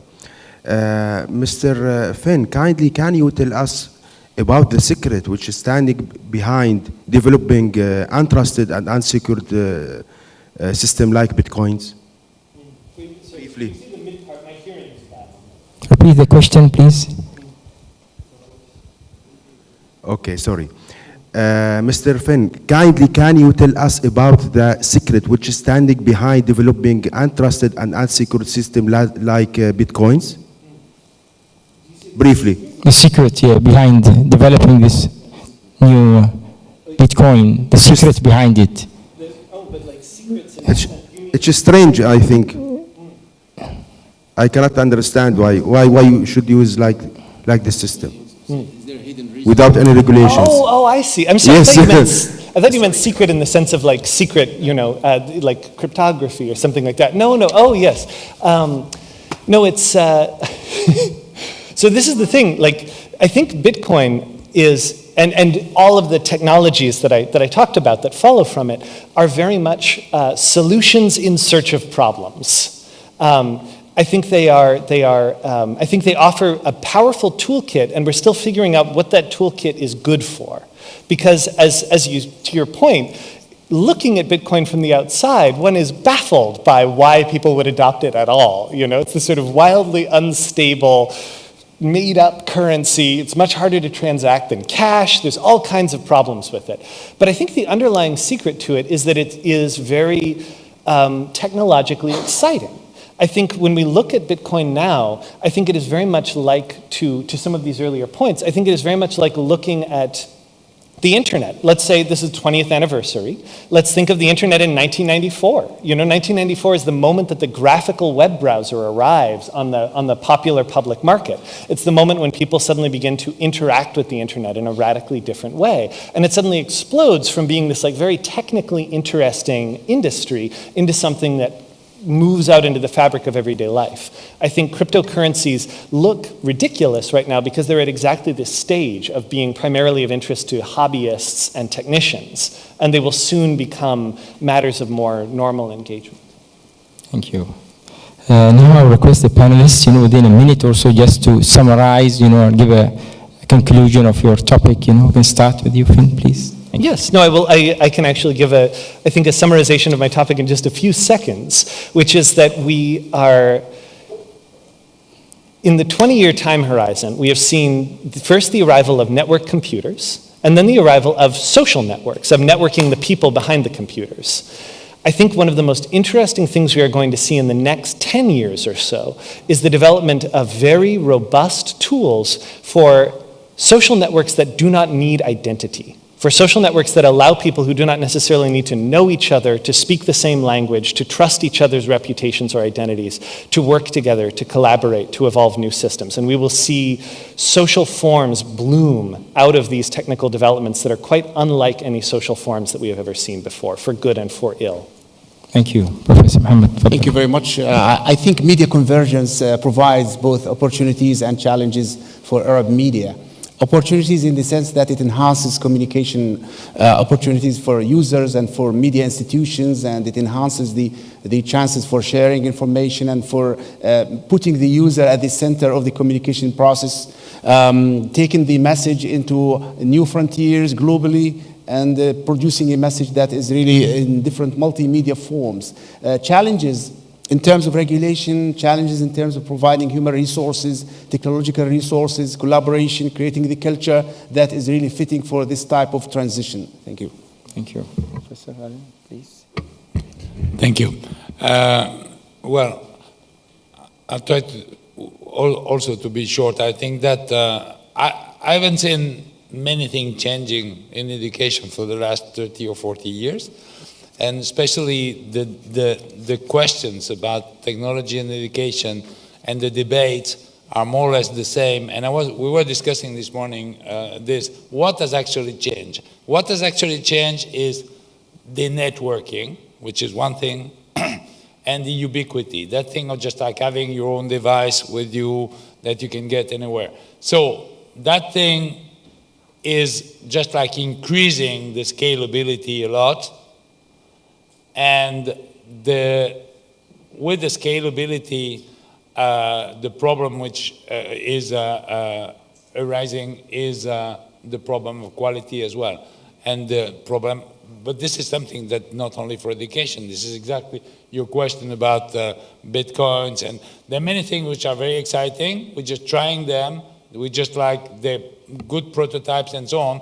But when something is going to get into a stabilized form which is profitable for the societies, is another story, and this is linked to issues of quality and quality control and this kind of thing. Thank you. Thank you. Well, as we are concluding, we are on time, so I just want on your behalf and the center to thank our three panelists, Professor Finn, Mohammed, and Alan, for such a stimulating talk. Thank you very much. Assalamu alaikum wa rahmatullahi wa barakatuh.